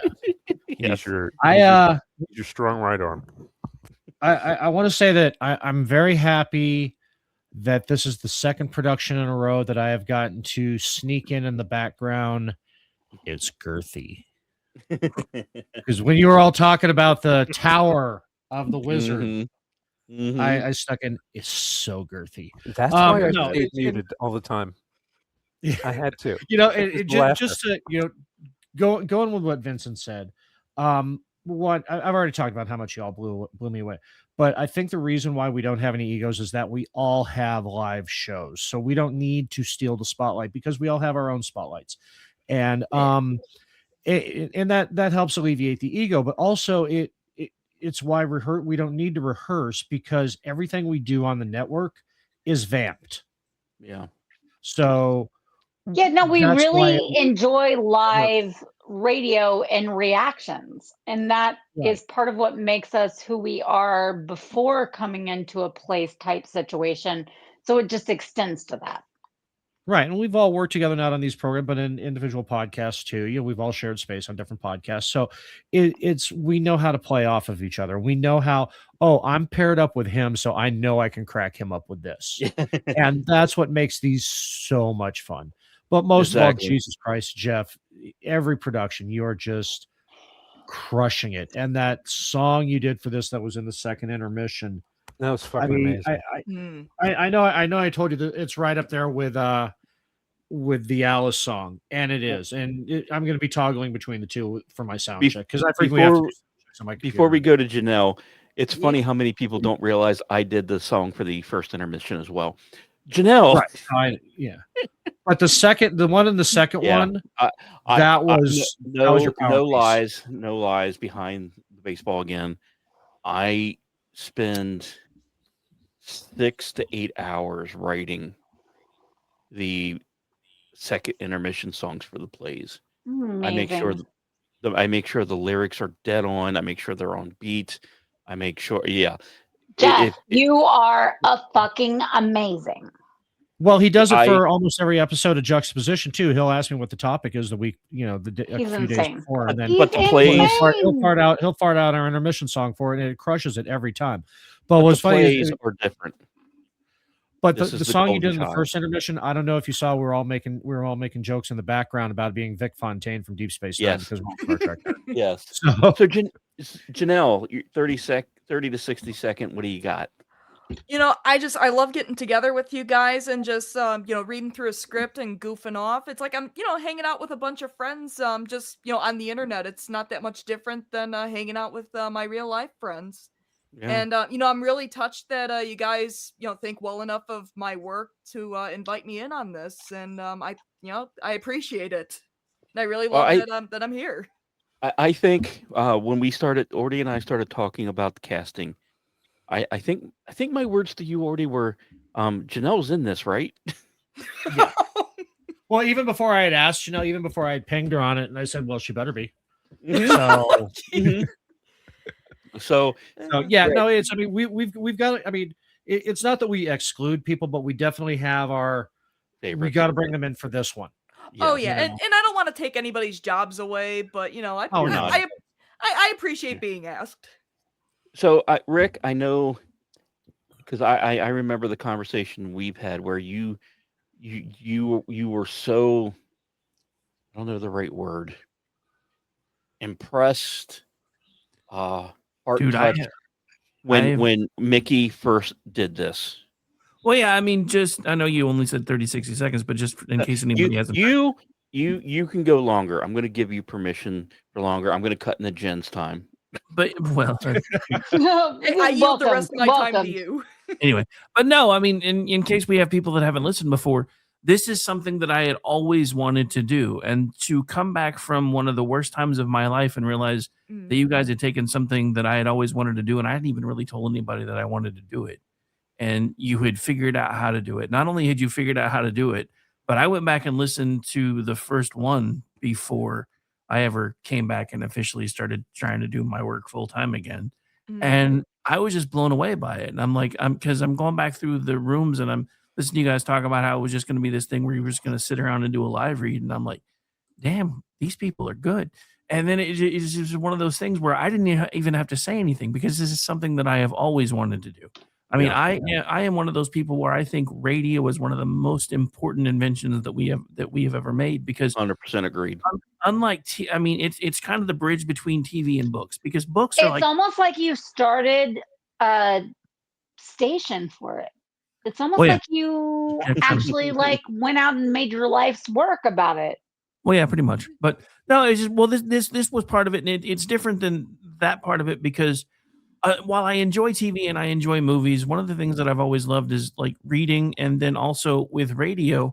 The joy about radio is when you're listening, your brain starts putting the pictures in your head. So it's not one of those things where your brain shuts off while you're just staring at a screen because your brain is actively engaged, and that's something that I think is really important.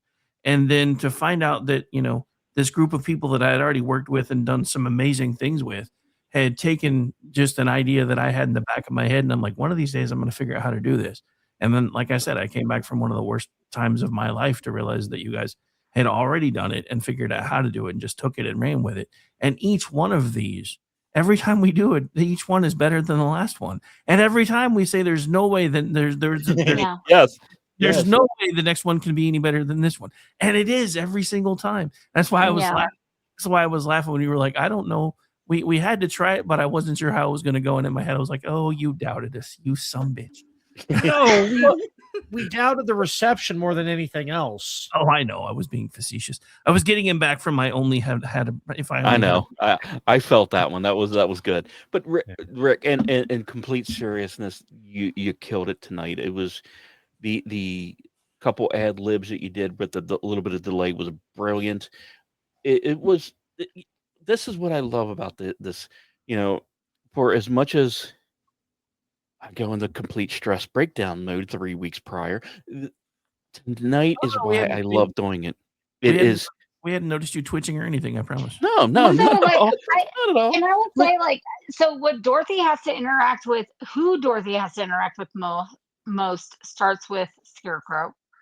Yeah. And that's Rick. And that's my podcast partner. And so we didn't rehearse anything. We texted a little bit, but not very much. And that really, I think, I don't know, there's just like a familiarity there where when you get into it with each other, then you just flow. Well, I mean, Jen, forgive me. In my brain, I cast Rick as the Scarecrow before I cast you as Dorothy. Dorothy, yeah. Didn't mean to say that one line though. We already know that. Anyway. But no, well, yes, that was absolutely truth. Because I find it funny. Look, I don't get many speaking parts unless Lou drops and I have to pretend to be a Southern chick. But yeah.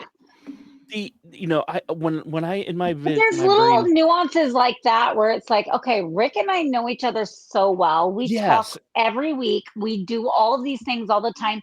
We banter off of each other on a regular basis. So then just transition that into a character role, and especially with the line counts.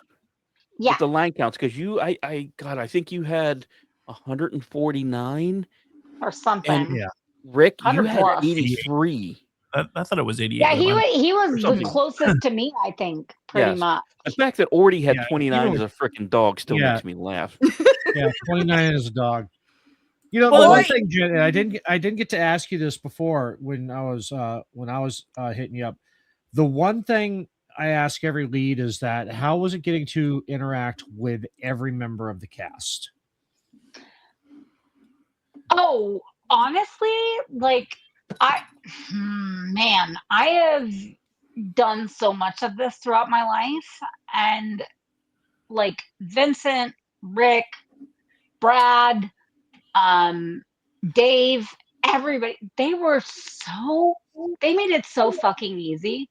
They made it so fucking easy. Like they just seamlessly went into every single thing. And even when I said something different or they said something different and I responded to it that way, like it was so fucking professional. I cannot even tell you.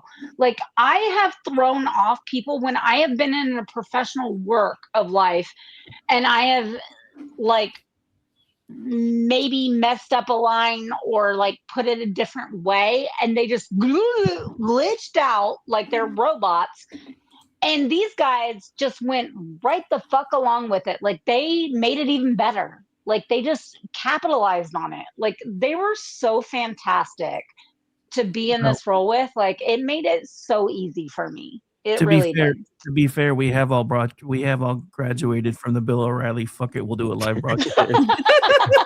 Exactly.